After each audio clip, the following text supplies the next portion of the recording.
Buenos días, hoy día vamos a hablar sobre habilitaciones urbanas. Miren, el curso lo divide en cuatro partes, ¿ya? En principio, hoy día vamos a ver lo que es habilitaciones urbanas, conceptos y lo que son documentos previos. Cuando hablo de documentos previos a la habilitación, me estoy refiriendo al certificado de zonificación.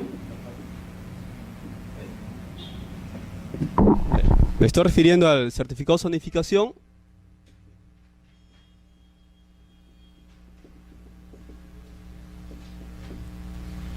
y al certificado de factibilidad de servicios.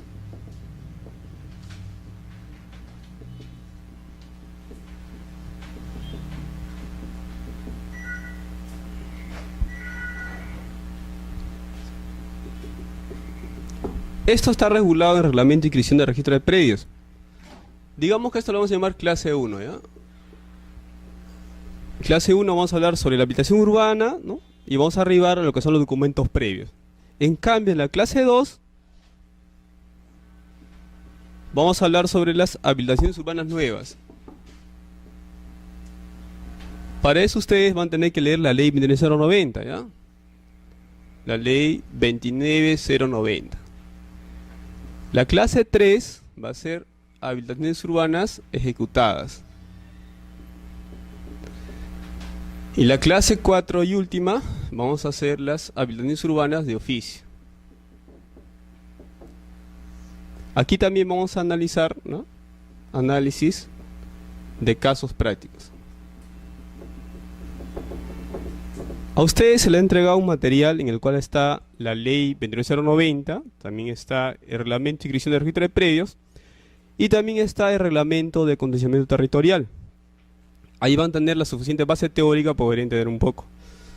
Ahora, antes de hablar de las habilitaciones urbanas, tenemos que hablar un poco de los suelos, clasificación del suelo, suelos rústicos, cuando hablamos de suelo urbano, y todo eso que nos va a poder dar un marco teórico, ¿no? Ustedes me pueden interrumpir en cualquier momento, no se preocupen, ¿ya? La idea aquí es que ustedes entiendan, ¿no? Ese es el objetivo. Nosotros, los registradores, mi nombre es Oscar Huerta, soy registrador público de predios, aplicamos más el reglamento de inscripción de registro de predios, pero detrás de ello, ¿no? Tenemos definitivamente la ley 29090, ¿no? Ahora, como ustedes ven acá, en el marco normativo, hacemos referencias a otro tipo de normas también. ¿Por qué hacemos referencia a este tipo de normas? En primer lugar, porque, como ustedes bien saben, ¿no? Los títulos se van a calificar en base en qué momento fueron aprobados, por ejemplo, ¿no? Si se fue aprobado con la anterior normativa, con la 26878, aplicaré esa norma, ¿no? Vamos a ver nosotros que, por ejemplo, la 26878 tenía una aplicación diferente a la que tiene la 29090, ¿no? Por ejemplo, con la 26878 necesitabas todavía una ratificación por la municipalidad provincial, ¿no? Mientras con la 29090 no es necesario, ¿no? Me explico mejor. Con la 26878 se pueden hacer independizaciones provisionales, por ejemplo, ¿no? Pero necesitabas que una resolución de la municipalidad distrital apruebe la habilitación urbana y después es una ratificación por la municipalidad provincial, ¿no? Eso ahora no se da con la 29090. Con la 29090 es suficiente una resolución de la municipalidad distrital, ¿no? Y con eso es suficiente, ¿no? Ahora, además nosotros tenemos otras normas, por ejemplo la ordenanza 133, ¿no? Tenemos también, además, ¿no? El decreto supremo 1198, la ley 27105 y también la ley 2744, ¿no? Ahora, estas normas nos van a servir a nosotros porque en su momento lo vamos a tener que aplicar. ¿Por qué vamos a necesitar la ley 2744? Porque esta ley regula todo el procedimiento administrativo general, ¿no? Como ustedes bien saben, la habilitación urbana se da en un procedimiento administrativo, ¿no es cierto? Inclusive van a tener que cumplir ciertos requisitos, ¿no? También tenemos sentencia del Tribunal Constitucional, ¿no? La Ley Orgánica de Municipalidades. Hay que tener en cuenta también esta resolución anterior de 2003, Reglamento de Inscripciones de Predios, porque puede ser que a mí me adjunten, por ejemplo, el día de mañana, una resolución municipal cuando estaban vigentes esas normas. Entonces yo tengo que aplicar esas normas en ese momento. Imagínense que hoy día me haya tocado un título, una resolución municipal que aprueba la habilitación urbana, y en ese momento estaba vigente la ley 26878. ¿Qué tengo que hacer yo? Aplicar esa norma en ese momento. Por eso sí hago referencia a las normas anteriores, porque son aquellas normas que estaban vigentes en ese momento cuando se dio el acto administrativo. Entonces, si a mí me toca una habilitación urbana con esa norma, tendré que pedirle que me adjunte una resolución ratificatoria por la municipalidad provincial, ¿no? Salvo que esta persona haya pedido la adecuación a la ley 29090, ¿no? No sé si me dejo entender. Es decir, si ustedes, imaginemos, ¿no? ¿Cuál es su nombre? Imaginemos que José está siguiendo un trámite de habilitación urbana, ¿ya? Y lo ha iniciado cuando estaba vigente la ley 26878. Como él sabe muy bien, necesita todavía una resolución que ratifique, en este caso por la municipalidad provincial, él tranquilamente puede irse a la municipalidad distrital y decir que está adecuando a la 29090. Eso va a facilitar su inscripción, ¿por qué? Ya no va a necesitar una resolución que ratifique de la municipalidad provincial, ¿no? Ahora, pero esa necesidad de adecuación tiene que estar en forma expresa. Generalmente, ¿por qué observan los solo registradores? Porque ellos presentan nada más su resolución municipal distrital, pero no se pronuncian nada acerca de la adecuación a la 29090, ¿no? Y por eso son observados, ¿no? Y se les dice a las municipalidades, por favor, señalen expresamente a la adecuación a la 29090 y no lo señalan, ¿no? Entonces, si ustedes inician un trámite con la ley 26878, pueden pedir su adecuación a la ley 29090. ¿Y con eso qué van a hacer? Ya no van a necesitar de una resolución de la municipalidad provincial que ratifique, ¿no es cierto? No sé si me he dejado de entender. Cualquier cosa ustedes pueden preguntar, ¿no? Tenemos también la ordenanza 776. Miren, el caso de la municipalidad de Lima saca siempre ordenanzas especiales. ¿Para qué? Para que se aplique la habilitaciones urbanas conforme a esas ordenanzas, ¿no? Eso no es la primera vez. Parecería que hubiese un conflicto entre el Ejecutivo y la municipalidad provincial, ¿no? Porque ellos siempre sacan una ordenanza especial y en base a ellos vamos a tener que regir, ¿no? Por ejemplo, vamos a ver nosotros, más adelante, cuando veamos el reglamento de acondicionamiento territorial, que esto debería regir para todo el país, ¿no? Pero la municipalidad provincial tiene su propia ordenanza, ¿no? Y nosotros tenemos que regirnos en este caso por la ordenanza especial, ¿no? En caso en Lima, al menos en la provincia de Lima tenemos que regirnos por esa ordenanza, ¿no? Entonces, en el tema de habilitaciones urbanas, lo importante, lo básico es cuando a ustedes les toque una resolución, en este caso analizar una resolución de la municipalidad, verifiquen bajo qué norma han sido expedidas, ¿no? En primer lugar, si ha sido expedida con la 28878 o si es que ha sido expedida con la 29090, ¿no? Y de acuerdo a ello ustedes tienen que establecer un marco normativo, ¿ya? Eso es lo primero que tienen que hacer ustedes, ubicarse la ley de la vigencia en el tiempo. Eso es lo primero que tienen que hacer ustedes, ¿no? Y de acuerdo a ello, pues tendrán que subsanar, ¿no? Lo que exige, en este caso, el reglamento de predios, ¿no? Cada requisito está establecido en el reglamento de predios. Ahora, también hay un reglamento de la licencia de habilitaciones urbanas que se está trabajando ahorita en el reglamento de predios para cogerlo también, ¿no? O sea, aparte de la ley 23090, también tenemos el reglamento de habilitaciones urbanas, que todavía, en este caso, no ha sido recogido todavía en el reglamento de predios, ¿no? Poco a poco vamos a introducirnos más sobre ese tema. Ya. Esta es la norma que más vamos a aplicar, que es la 29090, ¿no? Que ustedes van a ver que casi la mayoría, cuando se dan las charlas de posiciones, se cita siempre esta ley, que ustedes también la tienen, ¿no? Ahí van a ver conceptos básicos, que es una habilitación urbana, ¿no? Que dice que es un proceso por el cual se va a convertir un predio rústico urbano, ¿no? Con la finalidad de hacer, digamos, habitable, ¿no? Darle equipamiento en este caso. Pero no es la única norma que hay que analizar, ¿no? Decía la 29090, también hay que analizar otras normas, ¿no? Tenemos también el reglamento de predios del año 2008, que ha sido derogado. Actualmente tenemos un reglamento de predios del año 2013, que en materia de habilitaciones urbanas ha tenido varias modificaciones, ¿no? Por ejemplo, un caso nada más les digo, ¿no? En tema de compensación de áreas, ¿no? Ahora en el reglamento de predios 2013 se regula lo que es la compensación de áreas mejor, ¿no? Por ejemplo, se indica cuál es el título inscribible, ¿no? Se tendrá que presentar una escritura pública, pero también la resolución, en este caso, pues, que modifique la habilitación urbana, ¿no? ¿Alguien de ustedes ha hecho un trámite sobre habilitaciones urbanas? ¿Alguien? ¿Nadie? ¿Ninguno? ¿Todos son abogados? Todos son abogados, ¿no es cierto? Bien. Si tienen alguna duda sobre un procedimiento que tengan pendiente, ¿no? Podemos verlo, ¿no? Sí, por favor. ¿Ya? Son ingenieros, ¿ya? Bien. ¿Quiénes más son ingenieros? Ah, son bastantes ingenieros, ya. Pero ustedes manejan muy bien el tema de saneamiento, me imagino, ¿no? Manejan muy bien, conocen el lado práctico, el lado técnico, ¿no es cierto? Pero sin embargo, para ustedes también es necesario darle ciertos conceptos básicos, teóricos, para poder trabajar. O sea, lo técnico, en este caso de habilitaciones urbanas, nosotros trabajamos con ingenieros. Cuando nos lleguen los títulos, lo mandamos al área de catastro. Nosotros, o sea, no podemos inscribir un título de habilitación urbana si no trabajáramos con ustedes, con los ingenieros. O sea, hay una conexión, digo, conexión bastante con los ingenieros, ¿no? Inclusive ya nosotros conocemos ya sus términos que utilizan ustedes, ¿no? Y ellos también se han involucrado bastante en el tema de habilitaciones, ¿no? O sea, en ese sentido no va a haber mayor problema, ¿no? Pero si hay un tema, concepto que ustedes no entienden bien, nos pueden decir, ¿no? No hay ningún problema, ¿no? Bien.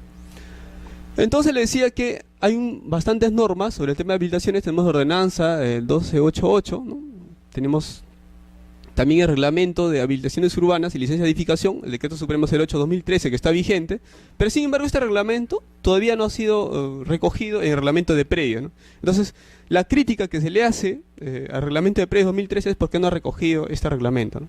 Ahorita se está trabajando para que este reglamento de licencia de habilitaciones urbanas también esté en el reglamento de predios. Un ejemplo, mire, el reglamento de habilitación urbana y licencia de edificación dice que se tiene que escribir la licencia de habilitación urbana, ¿ya? Mientras que en el reglamento de predios solamente habla que se va a inscribir el proyecto de habilitación urbana. Entonces, aquí la terminología cambia.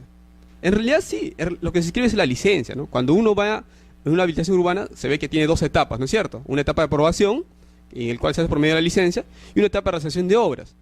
Entonces, aquí en el reglamento de licencia dice, el acto inscribible es la licencia de habilitación urbana, ¿no? Que tiene un plazo de 36 meses, ¿no? Bien, entonces dejamos de lado normativo, porque ustedes tienen ahí, en su carpeta se les ha dado las normas más importantes. También les recomiendo que revisen el Reglamento Nacional de Edificaciones. Me imagino que ustedes los ingenieros se han visto el Reglamento Nacional de Edificaciones, ¿no es cierto? Es un reglamento bastante útil, ¿no? Que nos va a ayudar bastante a nosotros. Empecemos entonces con lo que es un suelo rústico, ¿ya? Les repito el concepto que les decía, una habilitación urbana va a ser convertir un suelo rústico en un urbano, ¿no es cierto? Entonces debemos saber al menos, entender qué es un suelo rústico, ¿no? Sí, por favor.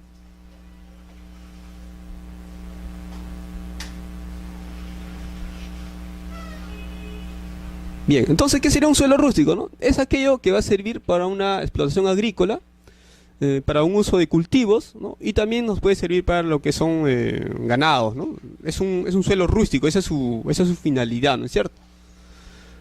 Ahora, estos que son suelos rústicos, definitivamente pues no va a estar habilitado, o sea, no va a ser para una finalidad de vivienda, ¿no? O sea, la idea es que una municipalidad convierta ese suelo rústico en un urbano, para que sea habitable para vivienda, ¿no? Ahora, con una habilitación urbana, no solamente se va a conseguir suelos urbanos, es decir, para vivienda, también se puede hacer con otros fines, ¿no? Por ejemplo, fines comerciales, fines industriales, eso vamos a verlo más adelante, ¿no? También tenemos el concepto de habilitación urbana, de terreno urbano. Ustedes van a ver que en el caso de terreno urbano, se va a necesitar, pues, en este caso, que tenga ciertas condiciones, ¿no? ¿Cuáles son esas condiciones? Por ejemplo, que tenga el equipamiento urbano, es decir, que exista servicios básicos, ¿no? En un terreno urbano, a diferencia de un suelo rústico, ustedes van a ver que ahí al menos estén las áreas, primero que el lote va a estar ordenado en manzanas, pero también va a haber áreas, por ejemplo, como son los aportes reglamentarios, ¿no? ¿Ustedes han escuchado lo que son los aportes reglamentarios? ¿Alguien tiene una idea de qué es un aporte reglamentario? ¿Qué serían para ustedes un aporte reglamentario? ¿Alguien ha escuchado una vez un aporte reglamentario? ¿Nadie? ¿Una idea?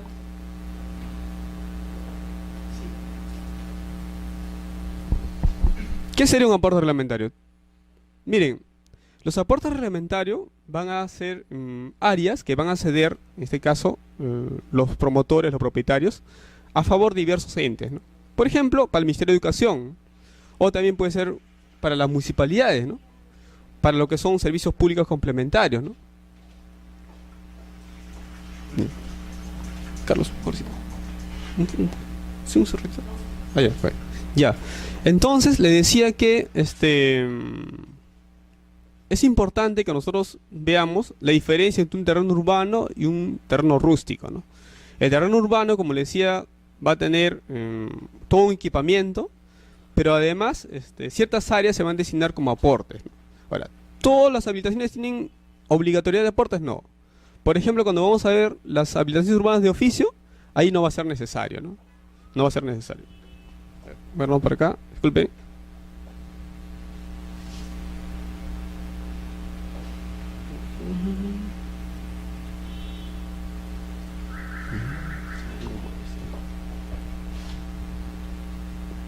Está fallando, creo.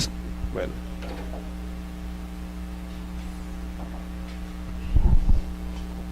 No corre. ¿Alguien puede decirle a Carlos, no? No corre. No, no corre. Te estaba avisando.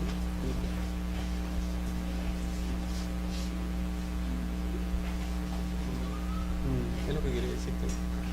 ¿Qué pasó? Ya, ¿cómo es eso? Ahí, ya. Bien. Ahí. Disculpen. Le decía a ustedes que... Ahora sí. Ya. Vamos a ver entonces la clasificación general del suelo. ¿Ya? Todos nosotros hemos escuchado que existe un área urbana, ¿no es cierto? Pero esa área urbana, como hemos indicado, puede tener servicios de agua, alcantarillado, ¿no? Vías de comunicación y transporte. Además, tiene una subclasificación, ¿no? Nosotros no hemos escuchado mucho sobre esa subclasificación, pero hay que tenerla en cuenta, ¿no? Por ejemplo, miren, existe área urbana apta para su consolidación, área urbana con restricciones para su consolidación, área urbana en situación de alto riesgo, ¿no? Pero también existe un área de expansión urbana.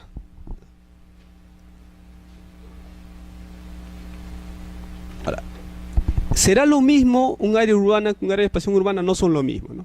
En primer lugar, las áreas urbanas ya se pueden ahí hacer la habilitación urbana, ¿no? En cambio, en el caso de el área de expansión urbana, ¿no? Van a ser para el crecimiento de la ciudad. Es decir, las municipalidades en su rol de planificación se van a proyectar y sobre esas áreas que le llaman expansión urbana, ahí se van a construir las futuras ciudades, ¿no? Entonces, el área de expansión urbana, en principio, todavía no son urbanos. Tienen una vocación para ser urbanos, ¿no? Dentro del área de expansión urbana, que van a ser áreas destinadas para el crecimiento de la ciudad, vamos a encontrar una subclasificación también. Un área de expansión urbana inmediata, un área de expansión urbana de reserva, ¿no?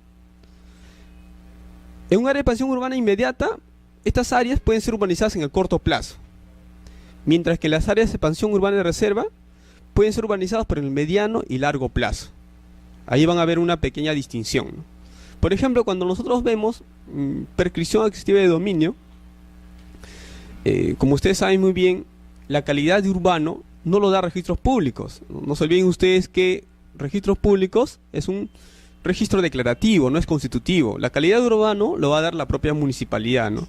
Si se acredita ante registros públicos un certificado de zonificación de vías, que ese terreno es urbano, tiene calidad de urbano, se va a inscribir. Ahora, ¿con qué lo van a acreditar? Con un certificado de zonificación de vías, ¿no? O sea, la prescripción adquisitiva de dominio se puede inscribir en suelo rústico, sí, pero siempre y cuando ustedes acrediten la calidad de urbano, ¿no? Entonces, eso ustedes tienen que diferenciarlo, ¿no? Por el hecho que un terreno aparezca registrado, ¿no?, como rústico, no quiere decir que en la realidad sea rústico. Lo único que quiere decir es que todavía no se ha registrado la calidad de urbano en registros. Ustedes pueden ir a la municipalidad, de repente ese terreno ya está como un área urbana, y simplemente ustedes tienen que adjuntar un certificado de zonificación y vías, y con eso pueden seguir su saneamiento, ¿ya? Esa es una idea que ustedes tienen que tener en cuenta. También tenemos un área de expansión urbana de reserva, ¿no? Como les decía, que esos van a ser urbanizados en el mediano y largo plazo, ¿no?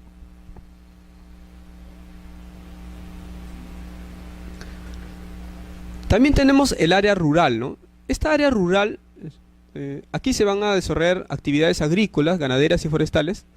No forma parte de los terrenos ariazos de áreas rurales, pero en estos momentos, al menos, ahí no se va a poder inscribir todavía la habilitación urbana, ¿no? O sea, los terrenos rurales todavía no inscribimos las habilitaciones urbanas. Que con posterioridad, con el tiempo, ¿no?, se puede inscribir, eso es con posterioridad, ¿no? Pero al menos en las áreas rurales sirven para otros fines, ¿no? Los fines agrícolas, los fines ganaderos, ¿no? También tenemos áreas de protección, ¿no?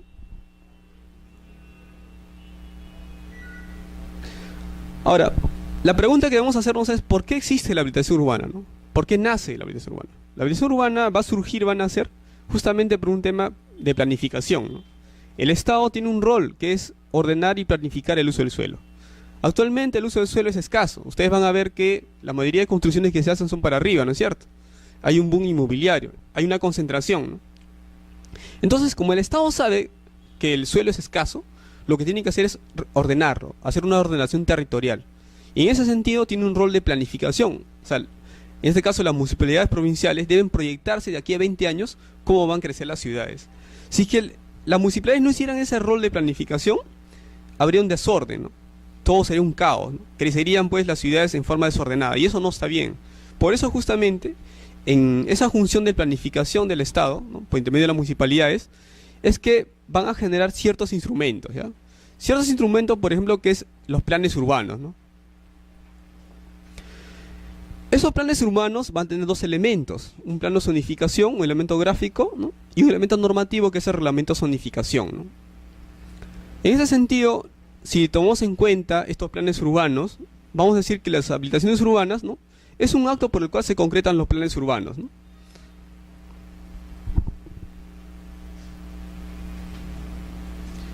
Ahora, ¿a quién corresponde este rol de planificación territorial? Le corresponde pues a las municipalidades, ¿no? A ellos le van a corresponder este rol de planificación. Es decir, a las municipalidades tienen que planificar cómo se va a ordenar el uso del suelo y la zonificación que se le va a brindar, ¿no? A cada suelo, ¿no? Eso ustedes lo pueden encontrar en el artículo 2 del Reglamento de Acondicionamiento Territorial, ¿no? Que los tienen ustedes en sus carpetas, ¿no?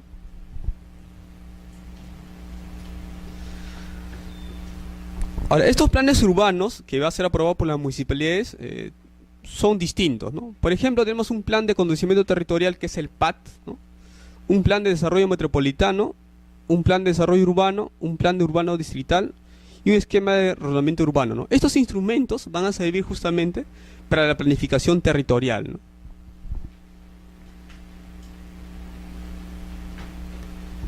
Ahora, si alguna vez a ustedes le hablan de un plan de acondicionamiento territorial, deben saber qué significa al menos, ¿no? Pueden decir, pues, bueno, que es un instrumento técnico normativo, ¿no? Que va a servir, pues, para que la municipalidad provincial, ¿no? Va a orientar a regular la organización físico-espacial de las actividades humanas, ¿no? Entonces, este plan de acondicionamiento territorial es muy importante, ¿no? Para la planificación territorial, ¿no? También tenemos un plan de desarrollo metropolitano, ¿no? Va a orientar la gestión territorial, ¿no? Y siempre va a buscar pues regular el espacio físico espacial, ¿no?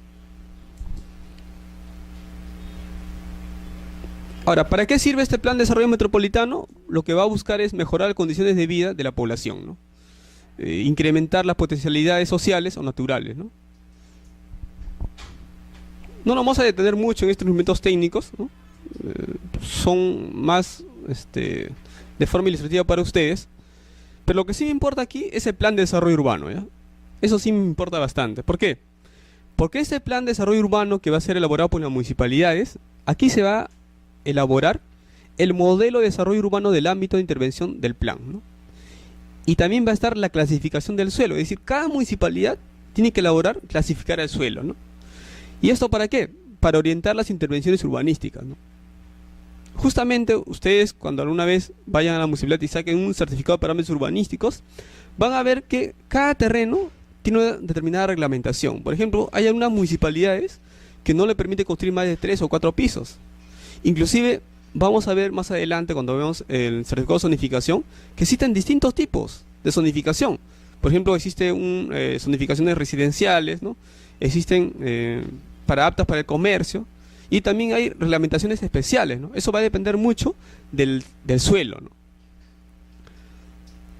En este plan de desarrollo urbano que va a ser elaborado por las municipalidades también va a estar la zonificación de usos del suelo, ¿no? El plan vial y de transporte y su normativa respectiva, ¿no?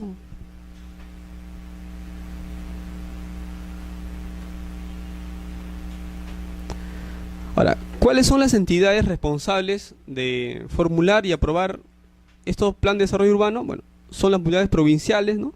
Y también tenemos que ver acá que las municipalidades distritales elaboran un plan, pero que se llama Plan Urbano Distrital, ¿no? Es decir, en este tema de planificación están involucrados las municipalidades provinciales, pero también las municipalidades distritales, ¿no?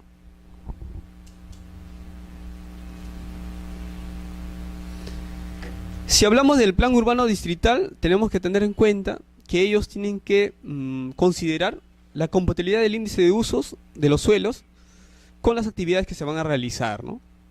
Por ejemplo, van a ver los retiros de edificaciones, ¿no? Imagínense ustedes hacen una construcción, una edificación, una fábrica, y tienen que retirar, ¿no?, de su propiedad a la vía pública, ¿no es cierto? Ese es el retiro municipal, ¿no? Eso se tiene que tener en cuenta también en este plan urbano distrital, ¿no? También la dotación de estacionamientos en zonas comerciales y residenciales. Por ejemplo, en unos sitios le piden que por cada vivienda haya 2 estacionamientos, ¿no? En otros le han pedido 3. Eso depende mucho de la zonificación, ¿no?, del cercado de parámetros urbanísticos, ¿no? Ahora, ¿qué pasa, por ejemplo, si ustedes quieren inscribir una fábrica y no están cumpliendo con la cantidad de estacionamientos que piden? Si lo hacen por FOR, se va a escribir como carga, ¿no? O sea, ustedes escriben la fábrica y se escribe como carga que ustedes están incumpliendo los parámetros urbanísticos, ¿no?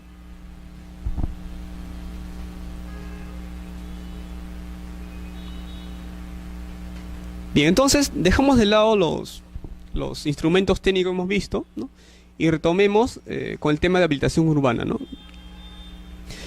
Bien, mire, en la habilitación urbana tiene que haber ejecución de obras, ¿ya? En la primera etapa que hemos indicado va a haber una etapa de proyectos, de aprobación de proyectos. Nada más ustedes prestan un esquema a la municipalidad y dicen, miren, señores de la municipalidad, yo quiero acá elaborar, ¿no?, un proyecto en el cual va a estar los siguientes lotes, las siguientes manzanas, este va a ser mi área de vías, ¿no?, y acá va a ser mi área de aportes, ¿no? Ese es un proyecto que se presenta, ¿no? Ahora, cuando ustedes tengan esa licencia que apruebe ese proyecto, tienen 36 meses para ejecutar ese proyecto, ¿no? Y luego ya pasamos a la segunda etapa, que es una etapa de recepción de obras. Ahí pasamos a la etapa de ejecución de las obras. ¿Para qué son esa ejecución de obras? Justamente porque nosotros queremos, ¿no?, dotar de obras de accesibilidad, distribución de agua, recolección de desagüe, ¿no? Queremos dar distribución de energía y iluminación pública, ¿no? Y también se puede dar, por ejemplo, el tema de distribución de gas y redes de comunicaciones. O sea, lo que se busca con una habilitación urbana es hacer que un terreno rústico sea habitable, ¿no? Y que tenga pues su área de vías, tenga sus parques, su área para el Ministerio de Educación, sus aportes reglamentarios. Eso es lo que se busca con una habilitación urbana, ¿no? Esa es la finalidad, ¿no? Bien, ahora, cuando hablamos también de los aportes gratuitos y obligatorios para fin de recreación pública, muchas veces nos ha tocado casos en el cual ya está registrada la habilitación urbana, ¿no?, ya se inscribió la recepción de obras, y sobre esa área de aportes empiezan a transferir esas áreas, ¿no? Eso está mal, ¿no? Las áreas de aportes de una habilitación urbana no se puede transferir, ¿no? Por ejemplo, si tú ya lo has destinado para el Ministerio de Educación, tú no puedes venderlo y querer lotizarlo esa área, ¿no? Por eso es que muchas veces se observa, ¿no? Se observan los títulos en registros públicos de habilitaciones urbanas cuando esas áreas lo están destinando para vivienda, ¿no? A veces llegan pues otro tipo de dirigentes, lo que hacen es, sobre esa área de aportes quieren lotizarlo y quieren transferirlo a tercero, ¿no? Si un tercero sabe, ve la partida matriz, ve que esa área está destinada a aportes, no debería adquirirlo, ¿no? Porque eso no se va a poder inscribir pues para una zona de vivienda, ¿no? Esos áreas, esos lotes tienen una finalidad específica. En este caso son aportes, puede ser para el Ministerio de Educación, para las municipalidades. Esos bienes van a ser de dominio público, ¿no? No se van a poder transferir a favor del tercero, ¿no? Entonces, esos bienes van a ser bienes de dominio público y se pueden inscribir en el registro de predios, ¿ya? Sí, por favor.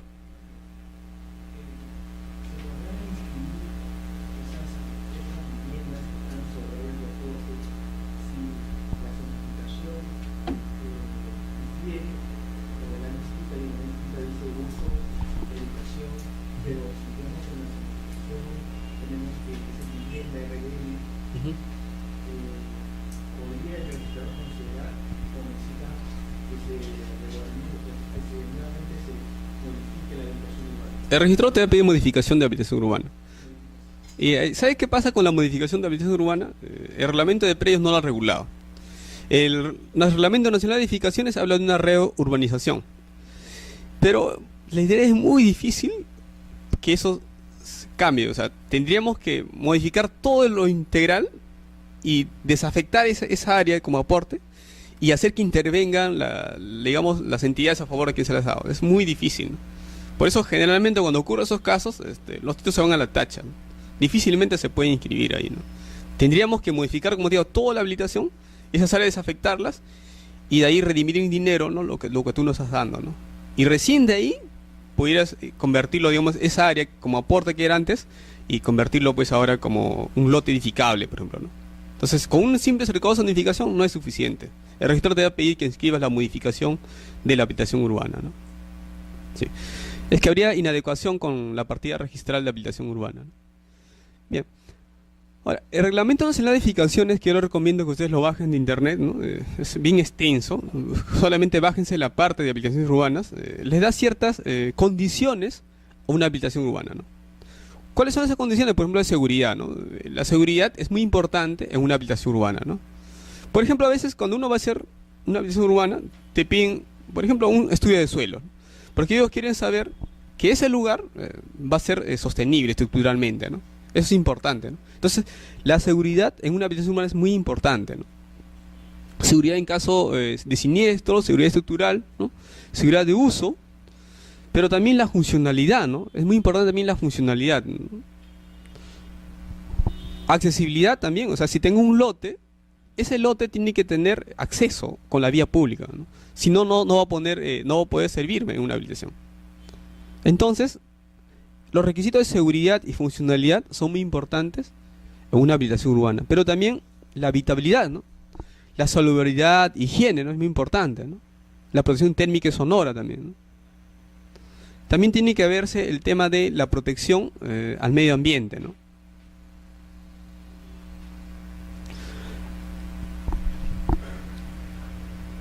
Bien, esa es la octava disposición transitoria del Reglamento de Inscripciones del Registro de Predios 2013 que les decía a ustedes, ¿no? Yo les había comentado en los inicios de la clase, les decía que ustedes tengan mucho en cuenta bajo qué normas se aprobó la habilitación urbana, ¿no?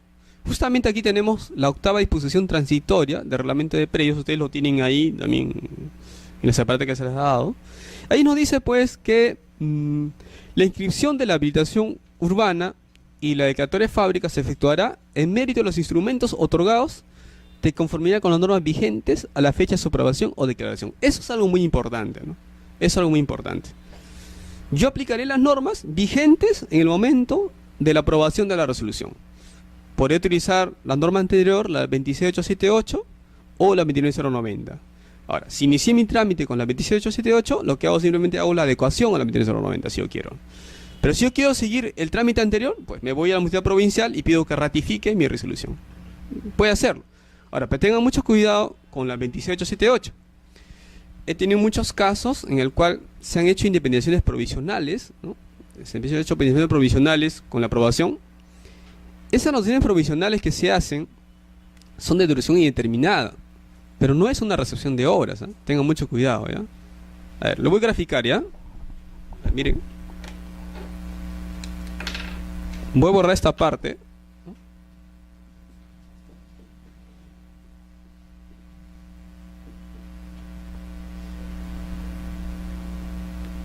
Miren, ¿eh? Eso lo vamos a ver también en la próxima clase, pero como un adelanto. Tenemos la ley 26878, la ley 29090.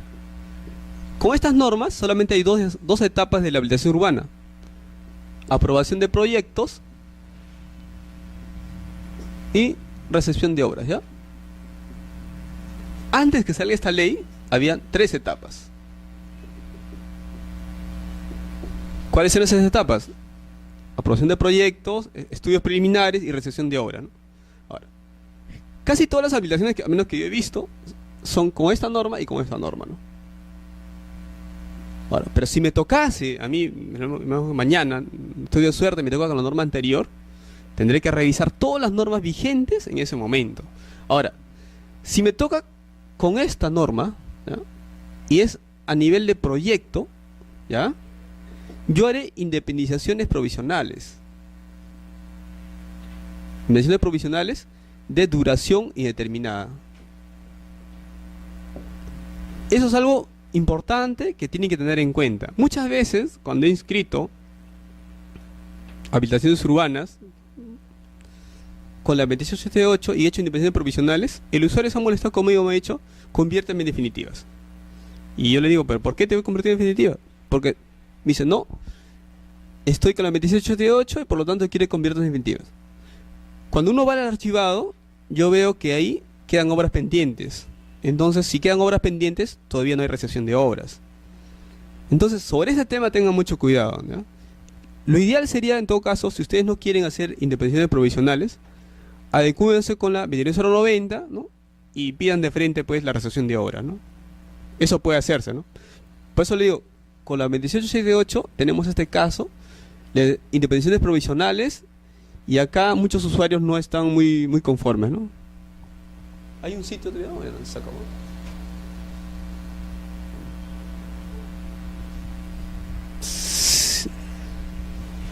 Tienes una silla, güey.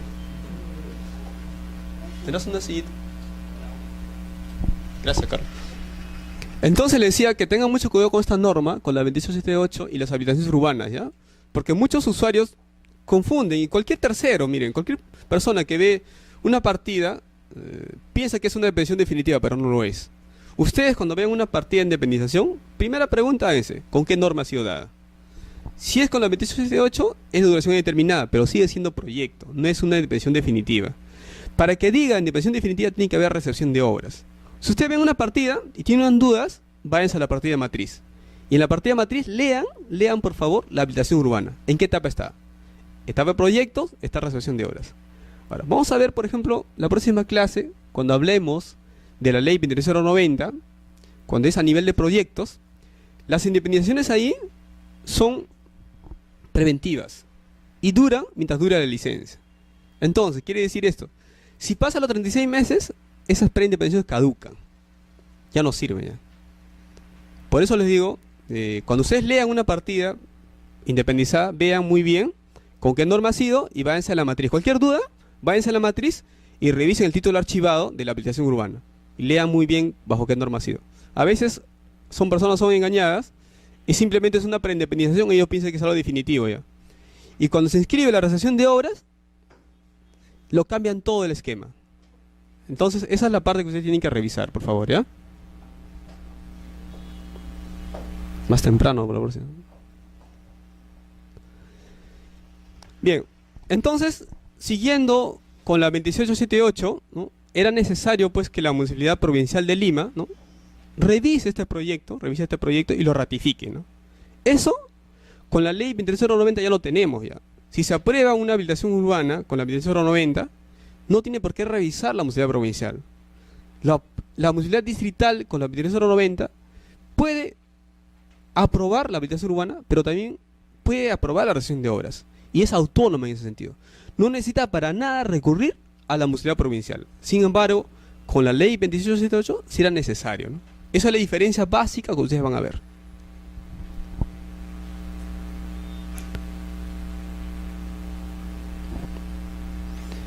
También tenemos otras normas, la 27135, la Ley Orgánica de Municipalidades, ¿no? Había un conflicto antes entre las municipalidades, ¿no? y con el Poder Ejecutivo, ¿no? Al final se reconoció la autonomía de las municipalidades, ¿no?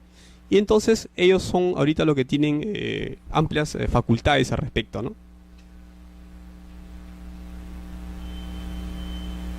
Bien.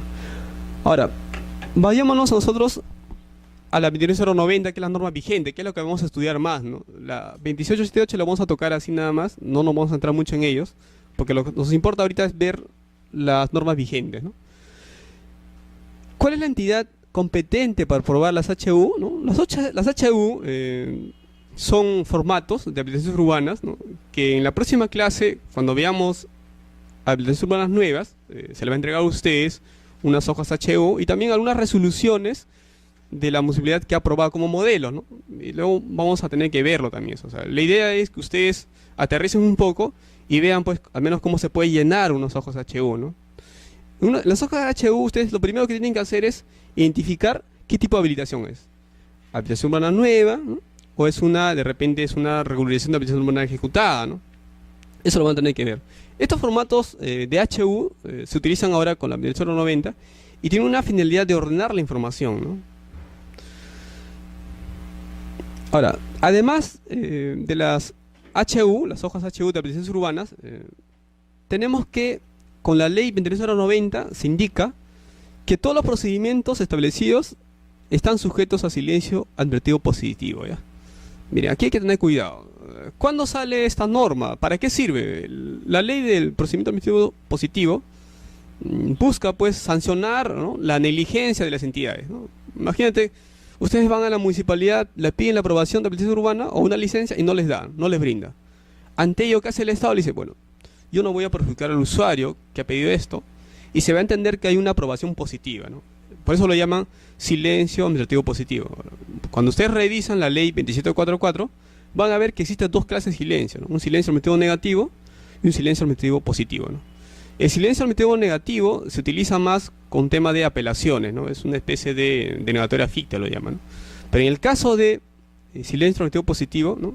Es una especie de declaración positiva ante la negligencia de, en este caso, de las municipalidades, ¿no? Ahora, ¿cuál es el problema con esto? En la aplicación, ¿no? A nosotros, ¿qué nos presentan?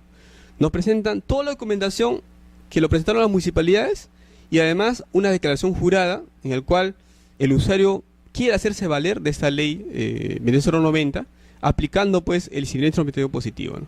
Ahora, ¿qué sucede si que hubiese un error, un defecto en los planos que presentan? Ya no lo podrían subsanar ya. Ahí está el problema. O sea, en este caso, el silencio administrativo positivo tiene una finalidad bien útil, ¿no? De ayudar en ese caso, pero dificulta mucho su aplicación, ¿no?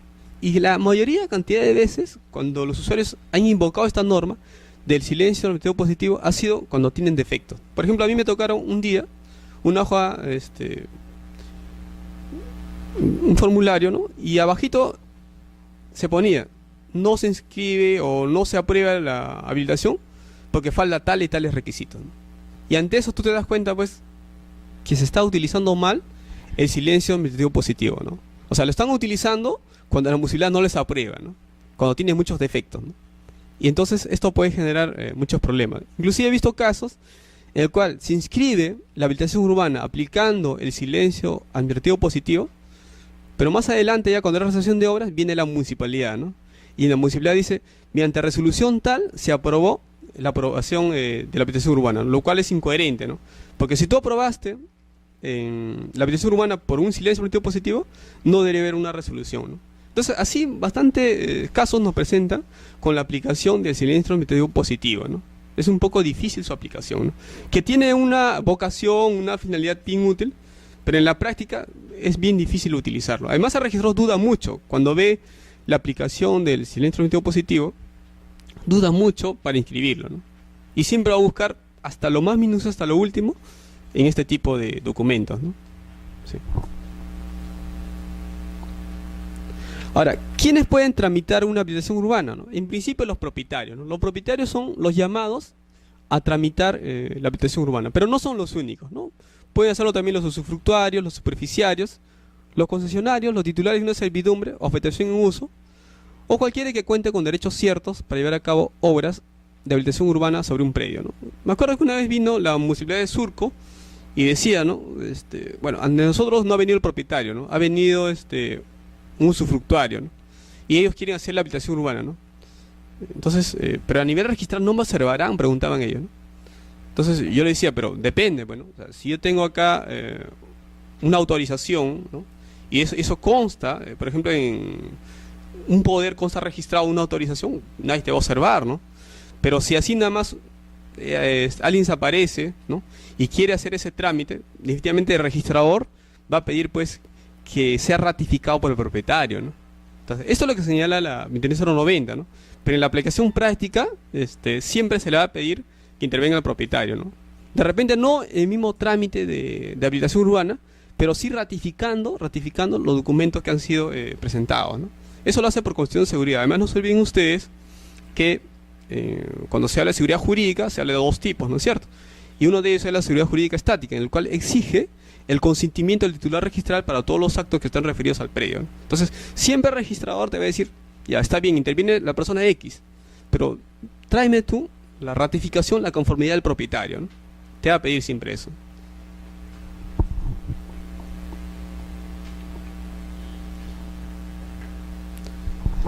Bien, esta es una posición del Tribunal Registral. Acá hay una resolución 787-2010, ¿no?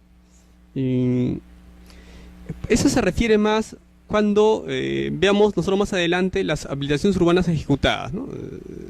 Casi siempre cuando se va a inscribir una habilitación urbana, se pide que intervengan todos los propietarios, ¿no? Digamos que en un terreno existen 100 titulares, ¿no? Y si va a hacer la independización, se va a pedir que intervengan los 100, ¿no? Lo que dice el Tribunal Registral es, cuando se trate de una habilitación urbana ejecutada, será suficiente que intervengan algunos copropietarios, ¿no? Es una posición que ellos han asumido, ¿no? Pero sin embargo no es un precedente de observancia obligatoria, ¿no? Los registradores te van a pedir que intervengan todos los titulares registrales, ¿no? Inclusive en una habilitación urbana de oficio, que también lo vamos a ver, yo observé un título, ¿no? Observé un título. Y le dije, pues, ¿no? Según la 23090, ¿no? Para la independización necesito que intervengan los 100 titulares registrales, ¿no? El tribunal me revocó y el tribunal dijo, bueno, inscribe solamente la habilitación y que la independización lo van a hacer después, ¿no? Bueno, obediente, yo inscribí la habilitación, ¿no? Pero claro, ¿en qué momento harán la independización? No sé, ¿no? Porque tendrán que ponerse de acuerdo las 100 personas y recién allí se podrán independizar los lotes, ¿no? Pero al menos ya el terreno ya no es rústico. Ahora ya tiene la calidad urbana porque ya se inscribió la habilitación, ¿no? Entonces, estamos viendo que en la mayoría de actos vamos a necesitar la participación de los titulares registrales, ¿no? Eso es algo muy importante que ustedes tienen que tener en cuenta. De repente a nivel municipal lo pueden hacer un tercero porque le dan la autorización, pero cuando ya se va a inscribir esa habilitación, sí vamos a necesitar la ratificación de los propietarios, ¿no? De titulares registrales, ¿no? Y más aún cuando se tenga que ver la independización de los lotes, ¿no? Eso es algo muy importante, ¿no?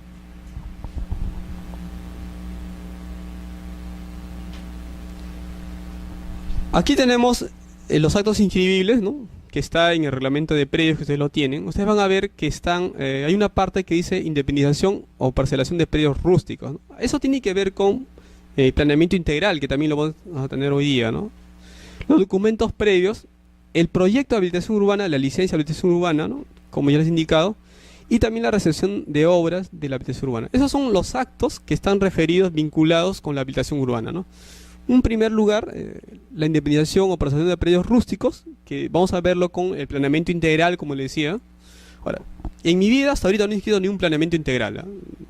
Cuando me ha tocado la oportunidad, he hecho un par de observaciones y se han quedado ahí. O sea, les mentiría si les digo si he inscrito un planeamiento integral. Hay resoluciones que sí, yo sé que hay algunos que lo han inscrito, pero hasta ahorita no me ha tocado todavía inscribirlo, ¿no?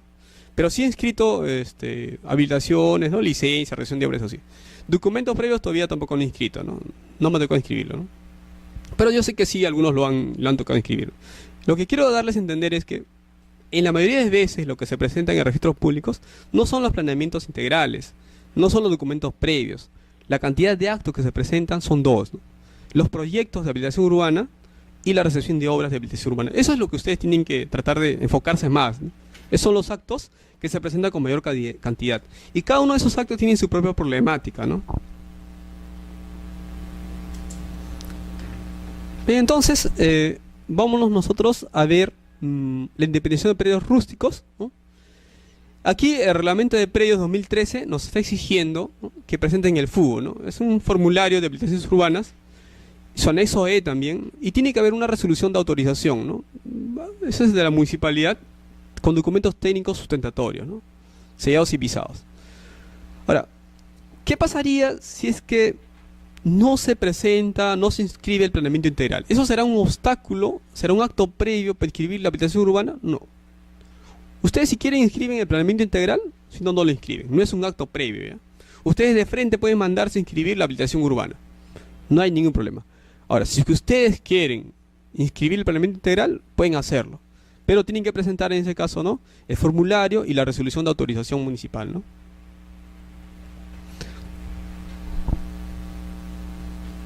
Entonces, cada vez que ustedes quieren inscribir una independización de predio rústico, tendrán que pronunciarse acerca del planeamiento integral, ¿no? Si es que no quieren que se inscriba, pues dirán ahí que no se va a inscribir nada más, ¿no?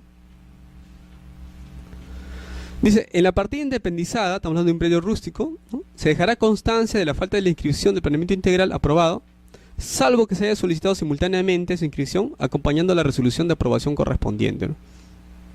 Entonces, yo escribo el planeamiento integral en la partida matriz, pero eso no me va a generar independización de lotes, ¿no? Sino lo que hago simplemente es publicitar que aquí va a haber una futura habilitación urbana, ¿no? Eso me estoy refiriendo, ¿eh? Un planeamiento integral no está cambiando todavía el terreno de rústico urbano, ¿no?, sino es algo intermedio, digamos, si queremos llamarlo así. O sea que el predio va a querer ser urbano, ¿no? Está en esa etapa, ¿no?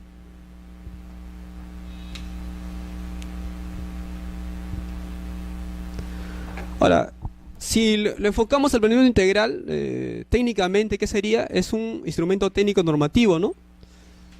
Que se va a complementar con el plan de desarrollo municipal, ya que hemos hablado nosotros de los planes, ¿no? En los procesos de habitación urbana y en la parcelación o independencia de terrenos rústicos, ¿no? Ahora, ¿qué cosa va a haber en un planeamiento integral? Va a haber una red de vías, los usos de la totalidad del predio, ¿no? Y una propuesta de integración a la trama urbana más cercana, ¿no?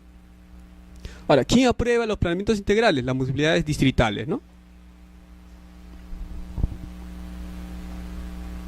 No nos vamos a detener mucho sobre el planeamiento integral, como les decía, porque son pocos los casos que se inscriben, ¿no? Pero sin embargo, sí es bueno que ustedes tengan como referencia, ¿no? Este planeamiento integral, según el Reglamento Nacional de Edificaciones, tiene un plazo de vigencia de 10 años, ¿no? Y una vez aprobado el planeamiento, tiene carácter obligatorio para las habitaciones urbanas futuras, ¿no?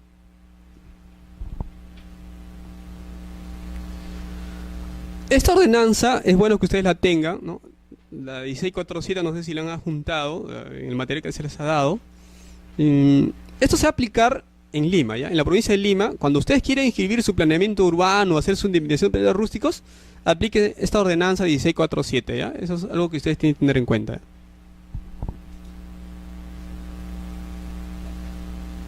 Ahora sí, por fin vamos a pasar, ¿no?, lo que son los documentos previos, ¿no? Todo lo anterior que hemos visto han sido un poco que ustedes tengan una idea que es una planificación territorial, ¿no? Cuáles son los instrumentos técnicos involucrados, ¿no? Y un concepto de habilitación urbana, ¿no? Entonces debe quedarnos nosotros en claro que la habilitación urbana no es un acto aislado, ¿no?, sino que corresponde a una política de planificación territorial ante la escasez del suelo, ¿no? Eso debe quedarnos claro. Debe quedarnos en claro también, ¿no?, quiénes son los entes competentes en este caso. Tenemos las municipalidades provinciales y las municipalidades distritales, ¿no? Y también debe quedarnos en claro también que dentro de estos planes urbanos se va a ver lo que es la zonificación, ¿no? Ahora, cuando vemos documentos previos, cuando hablemos de certificado de zonificación, vamos a ver que existen diferentes tipos de zonificación, ¿no? ¿Para qué sirve la zonificación? Para regular el uso del suelo, ¿no? Esos son conceptos básicos que ustedes deben tener en cuenta, ¿no? ¿Alguna pregunta hasta aquí? ¿O tienen claro? ¿Alguna duda sobre el tema del planeamiento integral les he quedado? Al menos, ¿pueden distinguirme? A ver, a uno de ustedes les pregunto, a ver, ¿pueden distinguirme cuál es la diferencia entre un suelo rústico y un suelo urbano? ¿Cuál sería la diferencia? Usted, señor, a ver, usted, ¿cuál sería la diferencia entre un suelo rústico y un suelo urbano? Sí, usted.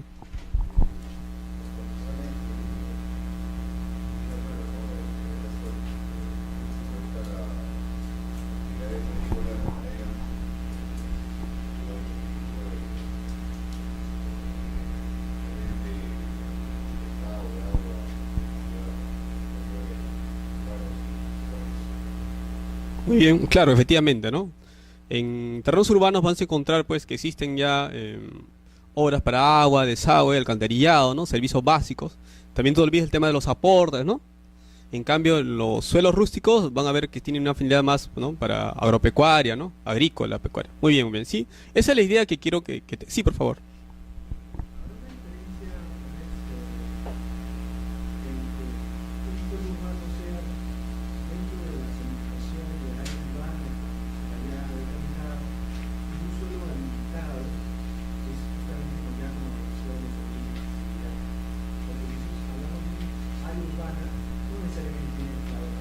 Así es. Claro, cuando hablamos de suelo urbano, nos estamos refiriendo en forma general, ¿no es cierto? O sea, que la municipalidad de repente ya sacó la resolución en este caso, ¿no? Y dijo, esta va a ser, se ha proyectado como suelo urbano. Pero eso no significa, como tú bien señalas, que en la realidad cuente con todos los servicios. Ahí lo que hay que hacer es hacer el trámite de habilitación urbana, ¿no? Claro. Justamente, ¿para qué va a servir la habilitación urbana? Cuando ya tenga la resolución de obras, se pueda dotar con todo eso. Si no, va a quedar a nivel de proyecto nomás. Y lo que tengas tus preindependizaciones van a caducar y se acabó. Claro. 26878. Provisional. Así es, así es.